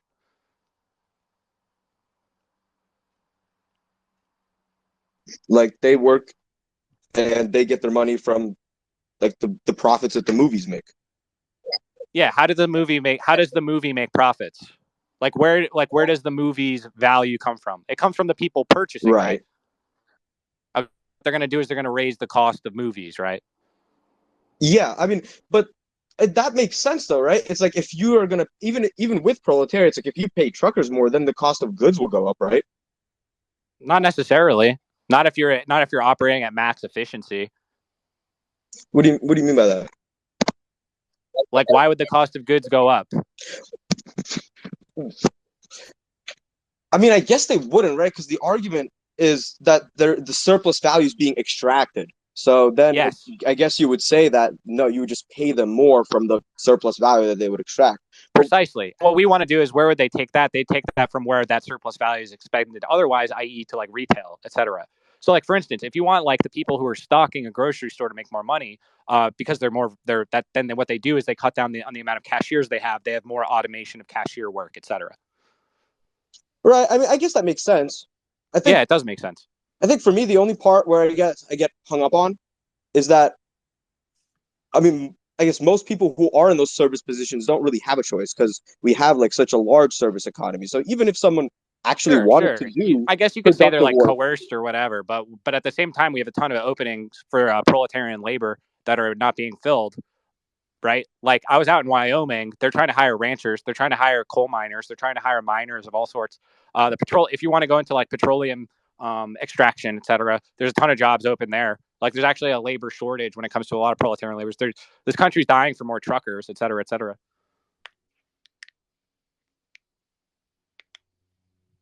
You could go work on a farm. Nobody wants to go do that. Why is that? It's because they think that they're better than that, right? They're like, I don't want to have to go work on a farm. Like I want to sit on my ass all day and collect rent.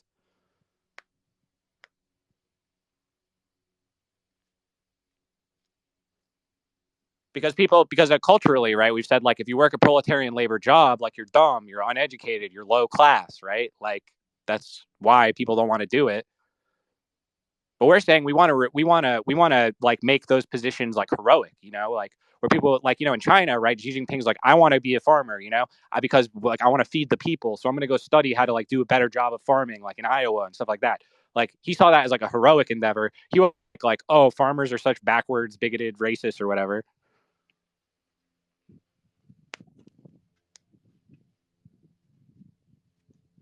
I'm saying we have like an unhealthy, like part of ideologically, we have an unhealthy conception of like the value of labor and what labor is actually valuable. And we reify all of this completely, all this like valueless labor. Like we reify like actors who are literally like defined by their position of not doing, but pretending to do, right?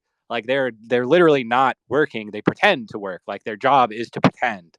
So why are those people like considered heroes, like above and beyond? Or like, we have, oh, the cops are heroes, the firefighters are heroes, the nurses are heroes, lawyers are heroes, activist lawyers are heroes, uh, detectives are heroes, etc. But we don't have like where's like the reification of like proletarian labor and culturally. Like it's very little. There's very little about like the actual like well, like dirty jobs like Mike Rowe.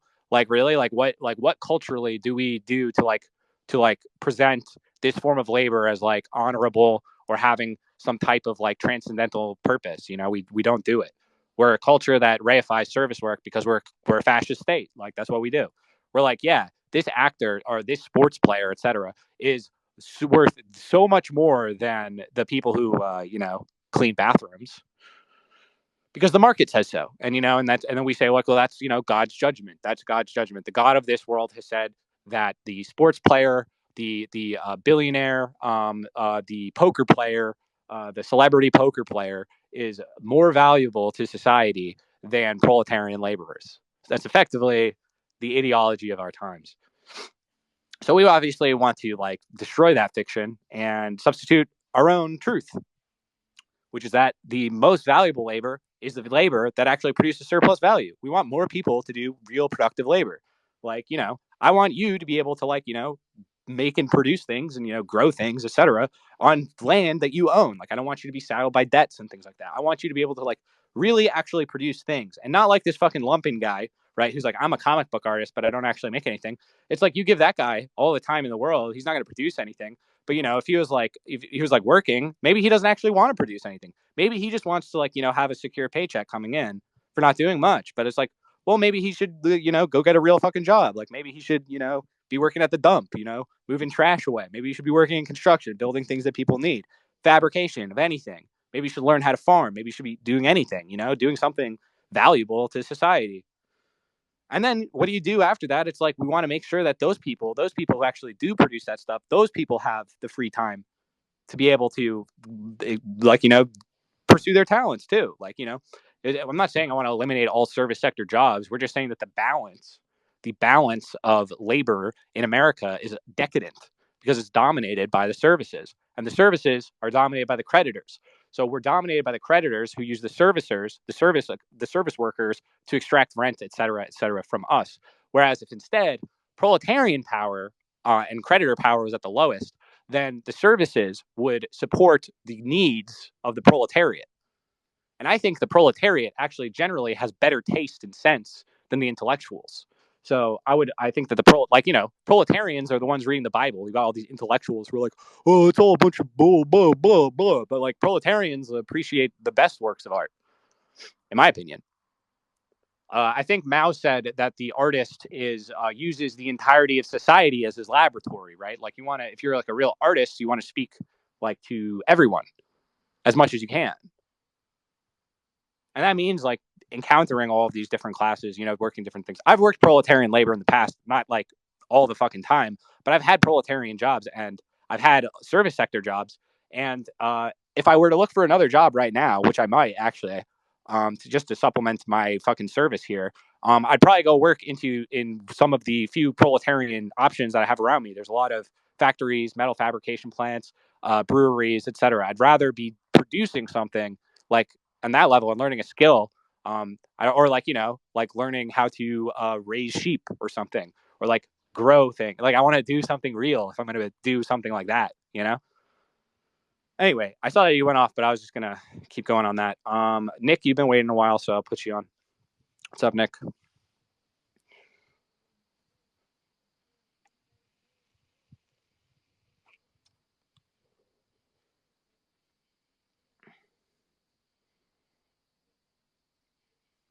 Nick, you are here. You can speak. Oh, hey, what's up? What's up, dude? I just I do not know how you do this stuff.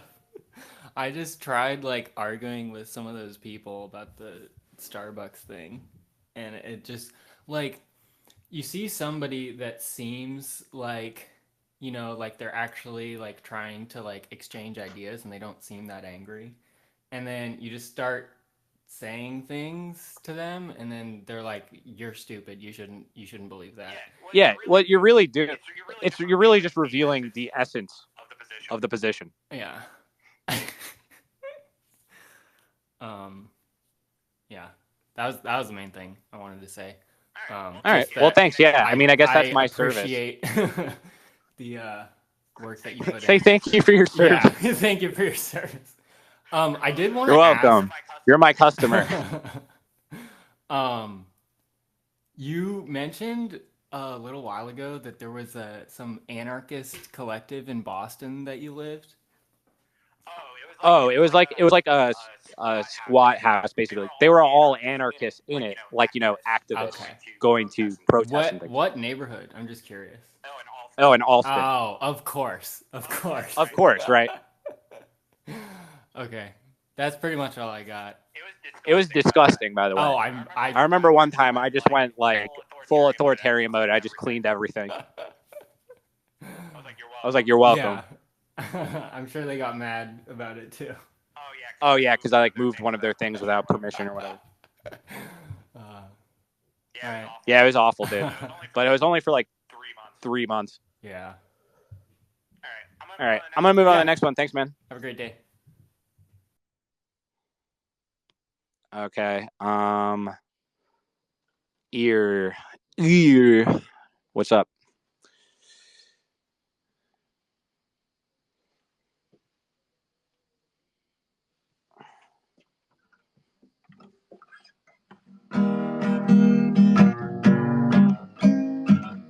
Working in retail.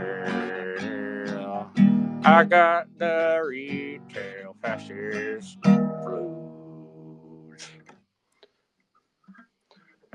I literally just looked up like a basic blues chord progression. I think I could riff on it. All right, here. I don't hear you, so I'll move on to the next one. Hey, Oh, what's up? am I hearing me? Yep. Sorry. I'm finally.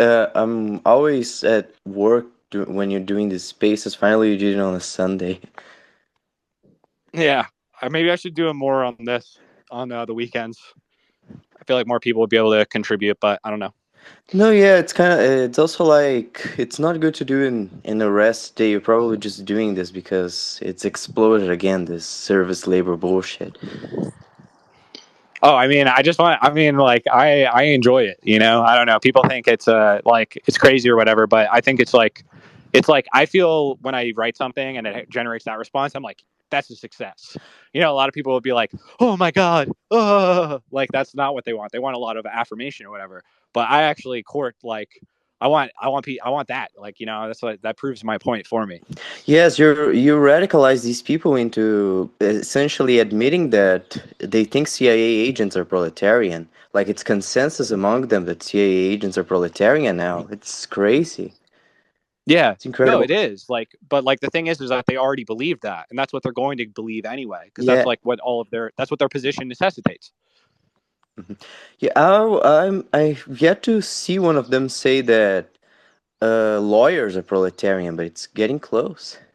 Oh no, that's soon, dude. That's soon. Everyone's a proletarian except for people who own things, Yeah, and that's going to become more and more nebulous. And then it's going to apply more and more to actual proletarian ownership of things. Like that guy saying proletarian capital doesn't exist. So it'll be like, you know, well, you know, you don't really own that truck, do you? The bank does. So we're gonna take it. exactly. It's a dialectical process. I'm thinking about I was thinking about these lawyer debates. Once I uh, went on one of the comment sections of these people and I asked, well, a junior lawyer in a firm is essentially a salaried, and he essentially writes petitions and shit. So is he a proletarian? They were like incredibly obtuse about it. Just, Yeah, because they don't actually have like a rigorous definition of these terms. They just like they only like talking. Have you noticed that guy that was talking to you, right? He was like, I only want like communists, like we're just supposed to line up with communists. What they mean is people who agree with these nebulous definitions of terms. yeah. Right. So it's like everyone who agrees with my nebulous definition is on my side. Anyone who's trying to like say that there's an objective, like rigorous definition of these terms, those people are not on my side, basically. Everyone who is a member of the DSA is on my side. People who are Republicans, ew. Yeah, exactly. Literally that's the Mm-hmm. extent of their Anyway, position. exactly. I was thinking about these lawyer stuff, and it's being whenever this debate resurfaces, and I think about it, because you know I study law here in Brazil. Here, it's mandatory for you to get an internship. Essentially, every Yeah, indentured servitude. yeah, That's how the services work. exactly. So you have to, when you're studying, you have to be an intern. After a certain, you have to graduate, you have to do some hours as an intern. Every office has to offer internships. It's basically the law. And here it's basically a part doing part-time lawyer job, you know. And I'm and I've gone through basically every single place you can intern in, like government offices, some small lawyers' offices, and shit like this. I'm on a small office that represents it represents some essentially investment banks. Yeah. And one of the things that one of the things that I've been kind of put in charge of is essentially, I don't know what the legal terms in English in American law would be, but it's essentially like executions. Essentially, these people took a loan to finance the buying. Normally, it's vehicles, essentially vehicles. Normally, the most common is motorcycles. These people are probably like, uh, Uber Eats and these kinds of people, and they take Yeah. loans, and they well, they default. They haven't paid. They default on their loans, They and you need default on to their repossess loans, and them. now we're executing them in the court. We're bringing it to court. A lot of these are like very old. They're like 20 years plus, and we haven't found, or we haven't been able to find any goods that these people own. Here in Brazil, salaries are, you cannot extract a part of their salaries because it's considered, it's called a feeding value. You cannot, for example, compromise the ability of these people to feed themselves. So you cannot Yeah. take part of their salaries to pay for these things in court. So essentially, we just try to. I have to try to find any like superfluous Assets. value that they have in storage to extract, but I haven't been able to find. And a lot of these kinds of just find nothing. I called a meeting with the representatives of these guys, and I just said, we haven't been able to find anything. We've got we've searched for for their income tax declarations. We haven't found anything. They probably don't even haven't earned enough money to declare to pay income tax. So we're just getting out of a recession, out of pandemic. Can I just give up on these Yeah, actions? that's like you're being the unrighteous steward. You're saying like there's no point in trying to collect on this because we can't. So let's Exactly. just not. No, and get their response. They said, well, right now we can't find anything. Maybe some of these people are unemployed, but the projections, the economic projections for next year are looking good. So just suspend the Oh my god, lawsuits just wait for for them 1 year, and to then crawl next back a year little we're bit going and to then come and get it. come back to it. And I was like, and this is when I knew I'm working for vampires. I'm Yeah, like it's I'm literally yeah. the like in a feudal lord. I'm like the You're the butler tax or collector. whatever, and Look I'm at me, saying look at me. Look at me on a Sunday talking to politicians and sitters and tax collectors, and getting them exactly. to see. It's fucking tax, and I'm saying, my lord, these people don't have the crops have failed. The people have barely have any food to feed themselves. They cannot pay any taxes, and they're essentially saying, well, my astrologist tells me that the next crops will be good. So Yes, literally. Yeah, exactly. Exactly, we will exactly. wait for the next harvest, and then Then we we will will take ask for what's due. double, and that's essentially We'll what's ask for our pound of flesh. exactly for a pound of for 2 pounds of flesh because they couldn't pay the first pound Yes, you got to this get year. interest on that flesh. Yes. Uh, Yeah, dude. Straight up, dude. It's fucking dark, man. I couldn't do that. Honestly, like I don't think I could do it. Like I couldn't do it. Couldn't do like I sometimes feel like people are always trying to like make me feel bad about what I do and collecting money on Patreon, but I actually do feel bad about that. I really do. I really don't like I wish that I like just had like enough means for me to survive. Like I have a daughter and stuff. I have my own self-interest, and like I don't want to like compromise for my self-interest like over like because I really am trying to do like the good. So I do actually have like an internal struggle over like whether or not what I'm doing is valuable at all, or if I should just go get a job and like stop doing this because it's all going to take care of itself anyway. Like if whether or not I'm talking about this, I think that the way that I see things is already like happening. You know what I mean? Like I'm just describing reality. So I'm like, I know that my service, like I'm not providing proletarian labor here just by describing reality, right? I'm just defending a yeah. description of reality. But I'm hoping that like people actually do think that the service that I'm providing is valuable, and people tell me that it's valuable to them. But I always feel like it's like they mean it's like spiritually valuable, and I almost feel like putting a price on that is like fucking evil. But it's so Yeah, I struggle with that internally also. I get it. In a way, I will.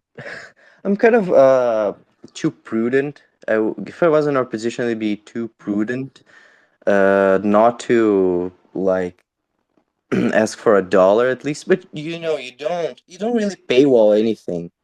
You don't really I know, paywall but anything. I like it's funny because my wife is more the she's the real economist, right? Like she's like the Mhm. like, women are the real economists in that sense. Because she's always like, you could be making so much more money. Like, like you should paywall more things. Like you could charge people for this and that. And I'm always like, I don't feel like I don't know if I can do that. Like, It kind of feels like you're doing. It's almost like when I think about it, if I was in that position, I would sometimes think of myself as akin to like an OnlyFans, like I'm making people pay for my dirty underwear.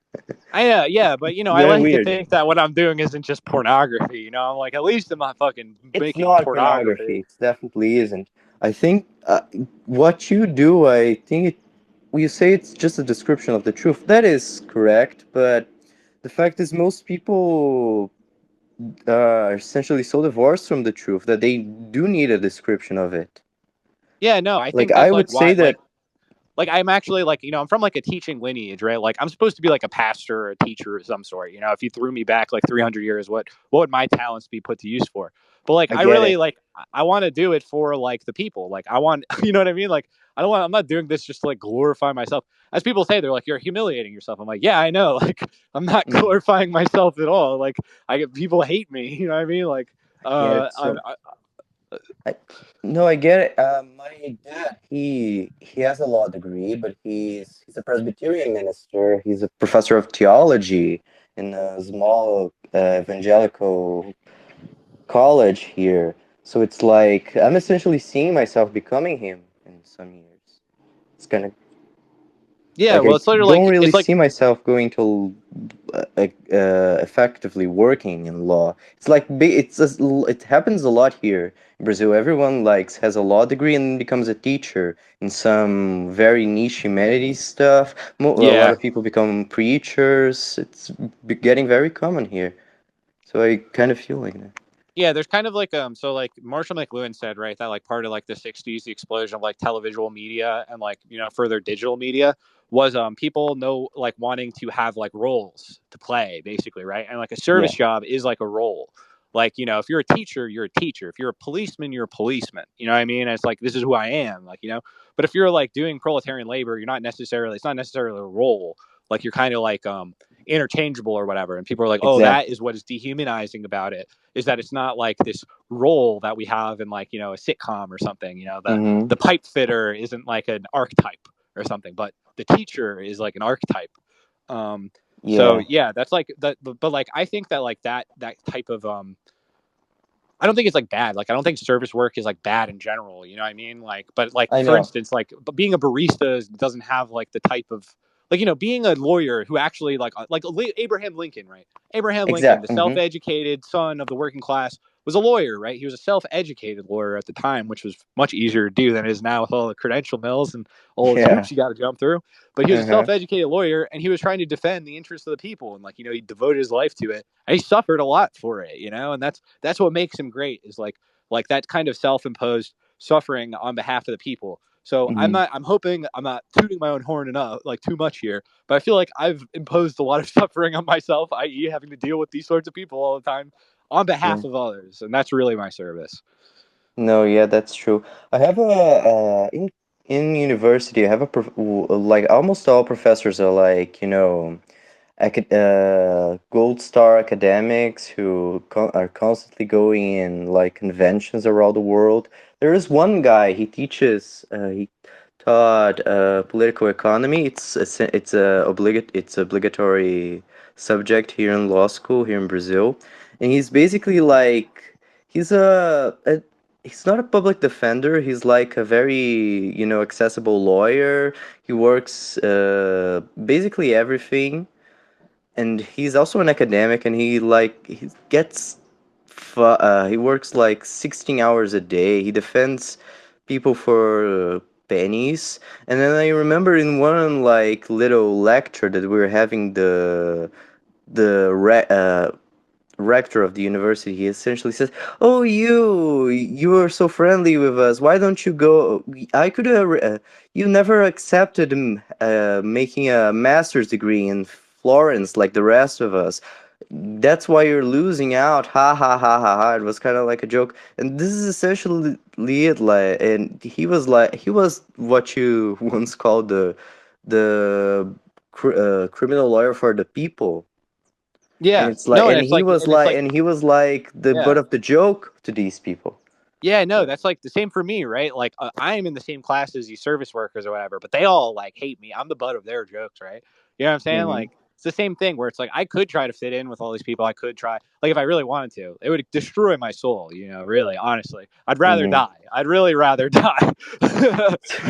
but but it is like it is great. Like that is tough, right? Like I mean, this happened to my dad as a teacher, where like other people, you know, like sales guys or whatever, would be like, "Oh, you're a teacher or whatever," and they'd be like, "That's not," you know what I mean? And it would upset him because you know he was doing it out of like an authentic love for the people. Like he was really trying to. He did a really great job. Like he won a ton of awards for like public Hmm. educating. And like when he goes to that town, he knows every like the town that he taught in. He knows everyone there. Like he's taught like multiple generations of people, and like a lot of them have like you like you know he the real payment he receives is like it from the people. Like you know from like the actual appreciation they've shown like and like how his service has actually helped them in their lives or whatever Hmm. because he actually really did care. He wasn't just like you know clocking in. Yes, perhaps this is the ideal of service worker, the one whose lord is the people. Yeah, you want to be a slave of the people, you know, like Yeah. literally. Hmm. No, that's the ideal of every government, right? That's Yeah, what civic you're saying. Xi servants, Jinping public says he wants servants. to be the a slave of the people. Yeah, exactly. Like those are the people that we want to lead. Is we want people who will want to be not like or are forced into it and like have no desire to do it, but people who want that, like people who want the recognition of the people as like Hmm. their servant. You know. Exactly.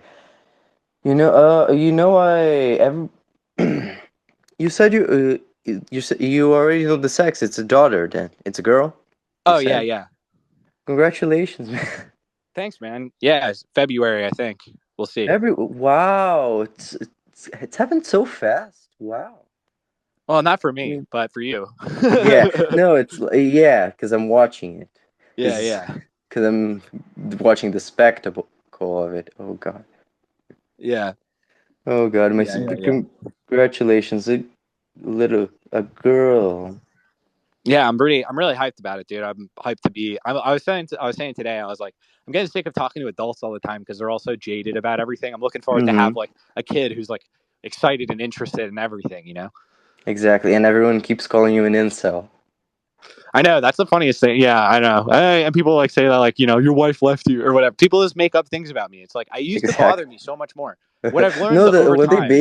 when they made up that your wife had left you, like out of the blue, for pure. Oh my fucking god! Man. Yeah, no. It used to bother me a lot more, like honestly. Like cuz I used to like what I've learned over time is that you can always ascend to new planes of not giving a fuck that you didn't Hmm. realize were there before. So I'd always be like, yeah, I don't give a fuck what these people think. I'm like, "Oh, but they're lying about me. They're lying about me. I hate that. You know, I hate that they're fucking lying about me." But now I just Yeah, kind of think it's funny. no, it's funny because and it's real because when you're like having fun out of it, it's all cool. But immediately after the first moment after, when you're actually upset about it, everyone's like, "Oh, are you trying to one up everyone? You care about us. It's so pathetic. Of course you care about them. Of course you're cheating on them. They're like libeling you. They're saying your wife left you. What the fuck is wrong with them?" Yeah, It's yeah. it's absolutely. I just this is one thing I don't think I would be able to deal with that.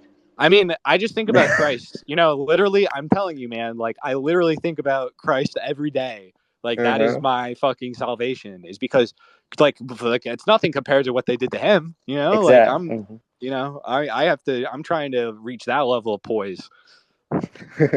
You're trying to get crucified. You know, Wait, you I was talking to my dad. He's like, so are you gonna get crucified? I was like, you know, I wouldn't be too shocked. No, Like, it's I not wouldn't really be far fucking away shocked. actually. By these people, if the internet was a real place, was a real public forum, you'd have been crucified a long time ago. Oh yeah, yeah, yeah. Easily, easily. Like that's why Like, like my wife is like, don't like post places that we've been like anytime recently or whatever. Because they're straight mhm. up like fucking crazy psychos, man. Like Yeah, that psychos. girl wanted to see you at Oktoberfest in Munich, right? I can't tell if that was sinister or just Germanic autism. I honestly don't know. Either way, I Oh, didn't want to encounter it. Yeah, exactly. It's a lot of, in a way, it's like fans pursuing celebrities. It's a micro version of that because, in a way, Yeah, no, it is. I understand that too because it's sort of like someone I really took a lot of inspiration from when I'm young. I mean, I still am inspired by someone like Lil Ugly Mane, right? And he put out mm-hmm, stuff under a million different pseudonyms, and not because he was like trying to like hide himself, but because he like didn't want to be famous, you know? Like he just wanted to like make art. But then like his yeah, fans like obsessively like looked through, found everything about him, and like collected everything about him. And it was mm-hmm, like he really hated it, you know? Like he was gonna like tried to retire and things like that. Like he announced his retirement a million times, much like mm-hmm. myself. Like, Yeah, much but like yourself, much like I'm going off of Twitter now. yeah, no, because I really want to sometimes. Like I really, Mm-hmm, really fucking do, but I can't. I can't stop. This is what I am here for. This is my mm-hmm. dharma. Yeah, you're, it's in a way, it's kind of like Jesus in the garden. Yeah, that's what I think Like, about a oh lot. I Lord, can think, and like I? I'm like, oh, how prideful of me to be like looking at that as an example I want to copy, right? How prideful of me. Exactly. Uh-huh. Yeah. No, but that's the example we have to copy. Actually, yeah, I That's can't. his I'm like always just commandment. like, We who must else do you want to be? Like, who else do you want to exactly. be like? Like, it's there's no options. Uh-huh. They say, how dare you compare yourself? But we have to compare ourselves constantly. That's what Well, being it's a like they say Christian that is. because they would never like they don't want to Exactly. compare themselves because they know they Hmm. how short they would fall from that example. I know how short I fall from that example. I'm always disappointed in myself like when I get angry and like impatient with people. Like I'm trying really hard to be a better person, but it's fucking so hard. It's so So hard. hard. You have to humble So, yourself all the time. You have to ask for forgiveness all of the time. hmm, you have to ask for forgiveness because you don't give the left cheek, right? That's just, Yeah, and you also you have have to to like be honest externally have about to like everything. yeah, everything. This is one of the things that I admire you about. You're one of the most Christ-like people that I know because you give the left cheek.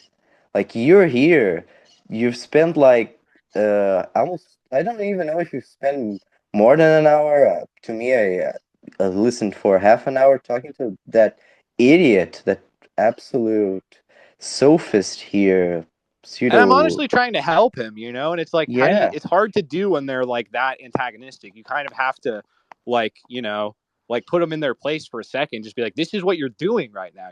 It's like everything Mm-hmm. that you're saying is like literally a projection of your own anxieties about yourself, and it's so Uh-huh. transparent, but they can't see it. Like they can't see it. Hmm. No, it reminds myself of like the Socratic method of like, Socrates saying, "Okay, you're saying this. What do you mean by it?" Yeah. It continues in the into maiotica, and I remember like my philosophy classes when I had thinking about like this would be very boring.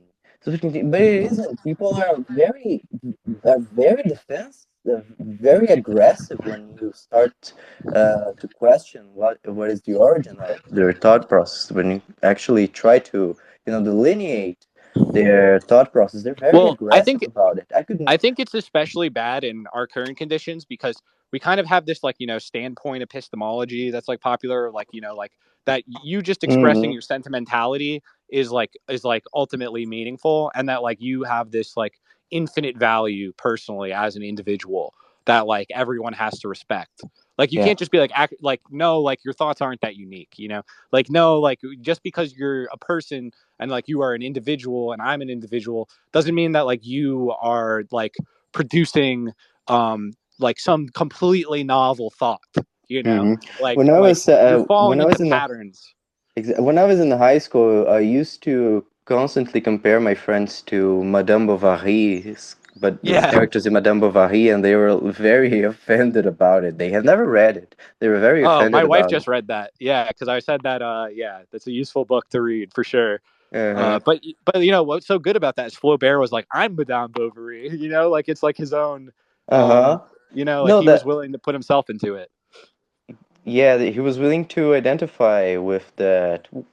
Well, that was wasn't just a delusional woman. It was a woman who like wasn't willing to well transform to realize her ideal. She was comfortable just being passive around her whole life. That's what destroyed her in the end, in my view. Yeah, Yeah, definitely. like she constantly said, "Oh, I wish." I wish my Yeah, husband it's like wasn't this such a comic book coward. I artist, wish he right? was This like, comic book I wish he artist was who's like, run away, blah blah blah blah blah. But so she listen, never did. it's perfect. She We have the comic book artist that was on before who just wanted to like teach, say that like his opinions about me and have me just affirm them to him. That's all he wanted from me. But I was exactly. Yeah. like, you identify as a comic book artist, but you haven't actually produced a comic book, right? So it's like Mhm. he's like, yeah, but a lot of people make bad comic books. So what he's saying is that he's only going to produce one when he knows that it's going to be really good. But he knows that he's not capable of doing that yet. So he won't humiliate himself and be a fool and make something that isn't as good as he might potentially someday be able to make. But like Mhm. that's what you have to do in order to learn. You have to make a fool of yourself all the time. Exactly. You have to make a joke out of yourself all the time. If you cannot, like I just started reading some of my old poems and like and absolutely amazed at how like basic they are, like how bad they are. But if I hadn't started when I was like 16, 17, I would be a poet without poems, just like that guy, you know? Yeah, you'd be like, well, I'm a Exactly like poet, that. but I have no poems. But a lot of people write bad poems, and I'm going to write the greatest poem someday. Yeah. Yeah, it's like it's constantly saying, "Oh, this is a bad poem. This is a bad poem. This is a bad poem." Their works are merely analytic, Yeah, like the angel in the Magic as Blake says, right? Discourse with analytics is nothing but lost time, and it is Exactly. lost time. But also, you have to waste your time sometimes. Sometimes a waste of time is illuminating. I hope my waste of time today Yeah, has but been there's illuminating. creative criticism. Like you're doing, it reminds me of like Oscar Wilde. It's been a while since I read Oscar Wilde's writes on criticism, but it's like the critic as an artist and such a thing. Yeah, yeah. Well, You're it's like using, literally yeah, art is you're criticism. using a negative way to create something positive in a positive way. In a way, it's like getting Satan's house against itself, right? Yeah, yeah, that's what I'm trying to do. Exactly. Yeah. So sometimes I sort of feel like when I'm holding these that it's like I'm Dante and this is this circle of hell, and I'm like talking to like one of the damn spirits. Hmm. But you can't stay there forever, you got to move on. That's why it's like I don't know, like I feel like maybe my most productive use of time right now would be to work on my novel or like work more Hmm. on other stuff, but this stuff is what people really like. Like this gets the most engagements, and I feel like people if you don't tie things, I guess, to a political hermeneutic, which is what people are most desperate for these days because like we're in such turmoil. I feel like it doesn't attract as many people, or it doesn't speak to them as much. Like people are all like hyper political now, so it's like if you're Hmm. not even engaging in that sort of discourse, then what are you engaging in? You're just engaging Exactly. in people say like I'm narcissistic or something for engaging in this, but I think it's like if you're just like pretending that it doesn't exist, like that's kind of narcissistic. No, it's the opposite of narcissism because it's as you said, you have a novel, you have an artistic project, but you're like giving up time that you would use working on these things to actually, well, disclose the truth to people, actually talk to Yeah, them I mean that's what I outside of want their to do in a assumptions. novel anyway, right? Like ultimately at the end of the day, like what's a novel worth writing is one that would I don't know, like yeah, there's like entertainment, like oh, it's like beautiful, like beautifully written, etc. But like the real value of like art is like if it contains some sort of truth that it discloses to you. Yes.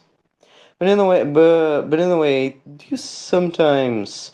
This is not. I'm not trying to analyze you. I just want to preface this. Do you sometimes like fear that if you would dedicate yourself to the novel, if you would like not give up but minimize your presence here, you would go to the same path as like Herman Melville, like No, you not would. really. I mean, maybe like someday because I don't know if I want to live my entire life being lambasted by people like this. Like if I'm like raising kids, I don't want to be doing this all the time. Like just getting into Hmm. like arguments and stuff like that online. Um, but the real problem is that like I want to write the books because like they like take up my mind. Like I've been thinking about this novel for years. Like I've been Hmm. building up like what I want to do with it, like organizing it in my mind. Like when I go to sleep at night, when I'm like closing my eyes and I'm drifting off to sleep is when I think about it the most. That's usually Hmm. how it goes. So like I've been constructing it for a while. I kind of want to do it just to like get it off my chest almost, so I can move on to the next one. Because I got a lot of books I want to write. Like I have Hmm. ideas that I've laid out for a lot of things. I have a lot of projects I like to do, but yeah, I don't know. This is the one that like seems like doing this though is like it takes up a lot of my time so that I can't devote myself to those. So I'm hoping like I'll have time to devote to those Hmm. in lieu like by having done this, if that makes sense. No, it makes in lieu of it. But it's but at a certain point, this will have to become the in lieu. You know. Yeah. I'm gonna like I can't do this forever, honestly. I Hmm. really can't. It's taxing. It's definitely taxing. Did you say taxing or toxic? Because it could be Well, both. both. Yeah.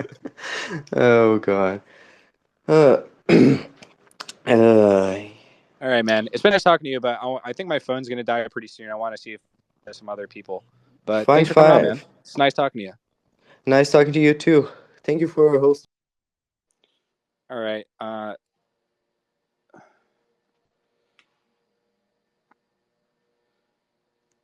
much time do I have left? Let me see what my fucking phone's at. I'll have to go get a charger or something. Let's see. Tuna chip. Oh, we got an anarchist Twitch streamer. Oh boy, this is gonna be fun. Well, keep bring it to me, dude. Bring it to me. What do you Hello, want? what's going on?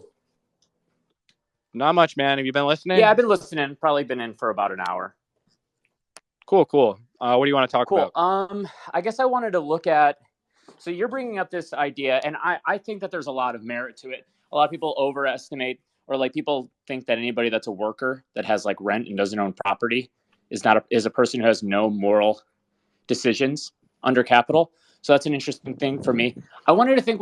So I work with addiction recovery, and I've been framing and thinking about the division of labor inside of the United States, because that's where I'm from, as being primarily understood as different structures based on like whether or not someone's a felon, somebody is an undocumented worker. I've been like trying to Yeah, we have a reframe. lot of those categories. Yeah, What'd you say? because then we create a lot of those categories so that we can pay people. Those are like so that we can pay people like subhuman wages, like in prisons or as illegal immigrants, etc. Yeah. Same thing with people that have certain developmental issues.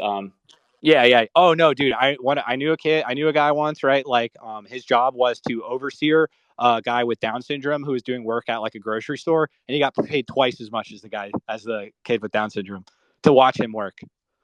Yeah, it's insane. crazy because the most understandable thing is that they consider that job more important because you're the person maintaining the aesthetics. You're taking like legal responsibility for it effectively. Yeah, exactly. I'm interested. Okay, what would you say about the class position of a person who is a felon but works in retail because the only jobs afforded to them, the only jobs they're able to get, are in a position like that? How would you describe a person that's in a situation like this? Because I work currently in addiction recovery, and I think a lot about the limited amount of if we. I think they're a slave. I think that I would say that that's like a form of slavery, right? Because like they're not even capable of like choosing other types of work, right? Like for instance, like I don't think like if you make a union around something, it means basically that you want those jobs to continue to exist, right? Like if you have like you in the way that they do currently.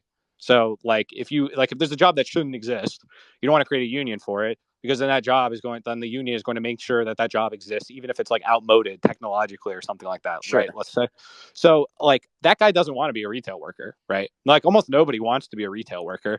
I'm sure like maybe the people who work at Prada, right, at a Prada store, they really like being a retail worker, right? Because it's kind of like a lifestyle position. There's like some forms of retail where are actually like, kind of satisfying in that sense. But most of these types of like major retailers or whatever, the type of thing you're saying, like, let's say he works at Marshalls or something, right? Mm-hmm. Like that's not a job anyone wants to do. Nobody wants to do that job. Nobody's like, that's what I want to do. That's what I would like to do for the rest of my life, right? I want to Yeah, do for this sure. every single day for the rest of my life. That's slavery. I would not wish that on anyone. I want to liberate these people. I don't believe we should have those restrictions and things. I think all of those things are extremely reactionary. I would oppose like I'd support like eliminating like making it so that like a felon can't like become a pipe fitter or something like that, right? Or like someday like own a business. Like I think that's or whatever he wants to do. By business I mean like some type of like more specialized service work, I guess, like like masonry or plumbing or something. There's a million types of jobs that like people would rather be doing, and they have to subsist of this, and I think that's like sucks. But what I'm saying is that like that person, by the fact that they're a felon, they probably have more of a recognition of how like the prison, like it's like, well, I'm working at Marshalls, but at least I'm not working in prison.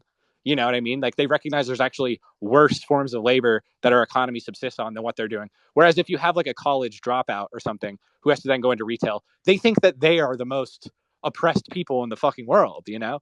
Like they're like this is such a inhumanity towards me because I was supposed to be an elite service worker and now I have to be like a low level service worker and that's humiliating to me and they like kind of hate it even more. So I feel like a felon, even if like they're being forced in this job, which I don't think should exist, I think that the felon would at least recognize that it's better than when he was doing prison labor.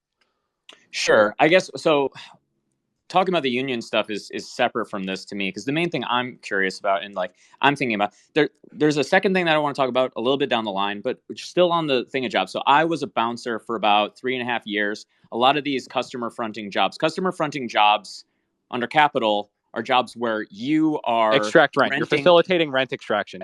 Yeah, and your body. What you're really doing, the point of is you put your body in between them and you're a security guard, you're a cop. Yeah, and every retail job every retail job you are a bouncer inevitably because if you don't do it, you call the cops or you call the security guard. If a homeless guy comes in at your retail shop, you're gonna, I still think that a majority of the people in those positions, and I could be wrong, but just from the jobs that I've had, majority of the people in those positions, I do agree with you. One, that working those jobs and being involved inside of the productive loop that is necessary for those to like keep happening does immunize you from like sympathy with the proletarian class. People who are bouncers are constantly being exposed to traumatic experiences, which rework their brain, which make them think about homeless people going into the bar as a threat to them. As a threat, exactly. Yeah. And it's because you make yourself as a stand-in, a placeholder for They're the economic interest of your boss. You're like a knight. You're like a hired knight for like you're a lord, you know? Yeah, for sure. But when people get into that position, I would say the people that go in there voluntarily totally agree with you. That is a person who has. Well, I think I already made a pretty good distinction, right? Where it's like the distinction would be that this person would have already, like you're saying, a felon. They've already experienced what is a actual worse condition, right? So like they're not going to pretend that those two are the same class, right? That's like a unique position to be in, where you're like, listen, like, do you know how bad it is on the inside of jail? Like, do you know what the productive process really looks like? Are you asking me, or are you just saying? No, I'm saying like that's what they would say, right? Like for instance, I've worked with felons before or whatever, and you'd be complaining about your job that you're both working, and be like, listen, man, like I used to be in jail, you know, like So... And it's also like to be put into that position where you are a little bit more free in jail in some ways and a lot less free in other ways. It's like a weird modern homo sacer for a temporary time, theoretically, unless you're one of the permanent people. This is the okay. So then so I agree then that the easiest way to take this perspective is that the position places someone inside of like a ideology encoding job. Yeah, a class, you could say. Yeah, it puts them in a class, you could say. Yeah, the job has class character, and you will take it on if your survival is dependent on being in that position. Even if you're a person that is like working class from root, the fact is that you're going to become essentially a talking or a walking position of that class. And I would agree that those people are servants, but I think that has also to be true of anybody who is coming from a working class position who doesn't have an education. I want a better thing to say than retail worker. What do you mean by if you're a person coming from a working class background without an education? What do you mean? I mean, if you're a person whose ability to get hired for jobs is limited by your experiences, you haven't had training. Do you mean certifications? Certifications would be one instance, but then there's also like anybody who... Or networking. Not networking. I'm not talking about networking. I'm talking about your actual list of skills, your level of competency. Sure. So I really want something better than retail work is fascism, or is a like... I would say that it's an encoding mechanism for future fascism. Class. I'm just saying the service worker is in the class that tends to produce fascism. Not all of them, but it just tends to. And there's the tendency towards that. And that's a tendency you have to struggle with if you're in that class. I agree with that. And yeah, the whole thing with bouncers, anybody that works at a retail job, is that you at some point are going to get into a position where you have a person who's in if you start defending, if you start to, like, let's say you're a bouncer and there's a homeless guy who's going in, he's like, I want to take a piss. And you're like, okay, you can let him in. Your boss is going to treat you like you were the homeless person. So it's like, you're going to be making these decisions in the class war on a daily basis. And the more and more you don't make the decisions on behalf of those people, which is actually imperiling your position, right? Like if you're a bouncer and you're constantly letting homeless people in to go to the bathroom, you're going to get a talking to, right? And maybe you'll get fired. Mm-hmm. No, I agree. That's like the point of the job, to perpetuate the job in that way. This was the other thing though. When talking about the retail workers, especially grocery stores, people that work in fast food, these things where it's especially where the format so far has been, you order something, it gets prepared and then it's handed to you, or you take something to a desk and on the way out you have to pay for it. What I don't like the automation of these things. I think that automation is bad. You seem to be positive on automation because automation requires an extractive culture. We already have, well, all cultures are extract. I mean, we have there is extraction. You know what I'm saying? Like, we can't jump A to B, like extraction to B, no extraction, right? So it's like, how do we get there? Well, it would be by doing that process. Like, it's a brutal process. Like, history's brutal. Like, life is hard, you know, and there is necessity. But I think that, like, standing against automation is just reactionary. Wait, but automation requires the extraction of metals. All of these everything requires extraction. Life requires extraction. We have to extract value. No, this is an important thing though. There's something much different about like going into the mines. Nobody goes into the mines voluntarily, right? That's not true. Nobody goes into the mines voluntarily. That's not true. You can't imagine that. Maybe you don't know many miners or people who come from like multi-generations of this type of labor, but they know people, like, it's a way of life, you know? They're like, the people who are miners, they're not like, wow, like, this labor is so dehumanizing. Like, they just want it to be, ennobled. Like, they're not like, oh, being a miner is so low class. Like, I would never volunteer to do this. They just want to be appreciated for the work that they actually do and pay and compensated accordingly. I don't disagree with that. And my point when I'm saying no one goes in voluntarily isn't to say that nobody goes in as a choice that they make within an economy or within a like non-economic society. I don't think that's true. There's people who go into mining because they're really down. Like, they want to do it. They like the idea of it. It's like, it's meaningful to them. To go into conditions that are against their body in order to like do metallurgy. My understanding now, what's wrong with that? That sounds cool. Like have you that's a lot of things are like exposing yourself to potential harms and things, like risking things, and it's like that provides a lot of meaning, right? The problem I have with it is that the extraction of resources from the earth, it's not happening at the same rate that it restores itself. Like, my position. How do you know that? Because we've done study. We know. No, you can't. You can't actually know the exact amount of these things and their ability to replenish themselves, because those are just estimates based off of our current level of technology. The scarcity of these resources is an ideological fiction. Okay, if you're going to take it, okay, let's move away from because I look at a chaotic element and then I see a stable element by comparison. Biofuel is the direction I would want to go in. That's ironic. That's where all the oil industry wants to go too. Isn't that interesting? Well, it's because they currently have the infrastructure set up where they can have ownership of the biofuel industry. Oh, exactly, of course. And it's because these other oil producing nations are going to eliminate their ability to monopolize the oil market. So they want to move to another thing that they can monopolize. They'll get rid of all of us using gasoline. They'll monopolize all of our biofuel. That's all they care about, is the monopoly. Yeah, at the same time, look at that, the Extinction Rebellion, or the climate activists. They're paid off by the Gettys. Oh, I'm not pro Extinction Rebellion. I hate. No, I'm just saying, the oil industry is supporting this, right? The oil industry is supporting degrowth of use of oil and things. Yeah, it wants to move towards biofuels because they understand that the structure because the scarcity of oil is an ideological fiction that they created. It's not reality. There isn't a scarcity of oil. I'm not worried about oil, though. I'm worried about metal. Okay, but how do you know that the exact amount of metals that exist in the cosmos that is available to us or will be available to us in the future? Do you know You would that? want to. So you're pro space travel. That's a different Sure. thing. I'm not. That's a separate thing. So Why not?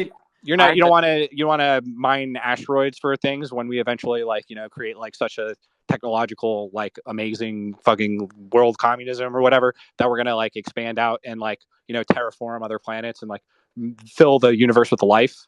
I want to move away from metal. Period. That's my vision of That's communism. kind of dumb. Like with I'm not gonna lie. That seems very reactionary to be like we're just gonna not use metal anymore. That's like a kind of it seems almost like a superstitious sort of witchcraft or whatever. It's like you're like what's wrong with using metal? Metal's good. The problem with using metal is that over time, in order to get metal at a certain rate of extraction from the earth, we have to go deeper and deeper. It seems like workers are more and more hesitant and then need to have more and more power, like more and more power going against them instead of just authority. I think that authority can bring people to a certain type of organization that is like against their individual interest, the interest of their family, what they want. But eventually, a certain like I think that one of the main things manifesting power in the stead of authority is precisely that we are getting to a point of production where we need to take metal from deeper into the earth. We need to make production go deeper and wider. So there's like obviously the colonization is coming from the width, and the depth is happening in those places that we're bringing people to. We're now trying to get to surface level things and own massive amounts of land and make it on corn. And that's their big idea, is to replace with a biofuel that's more widely available, but only within the territory that they have a stable grip on. I think that if you take that same concept, but you remove it from a capital perspective and put it in a communist perspective, you've got a much better system than like hoping that we are going to get enough metal and fuels to get to the moon, get to certain asteroids, mine metals off of them, come back, maybe create colonies on other planets. These are a lot of like loose strings, but I see like very concrete things that we can do in terms of like decreasing the amount of extraction of metal we do.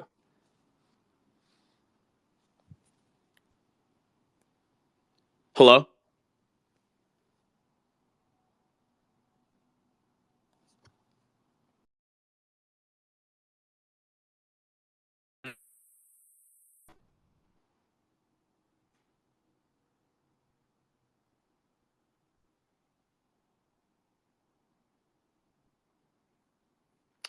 Check.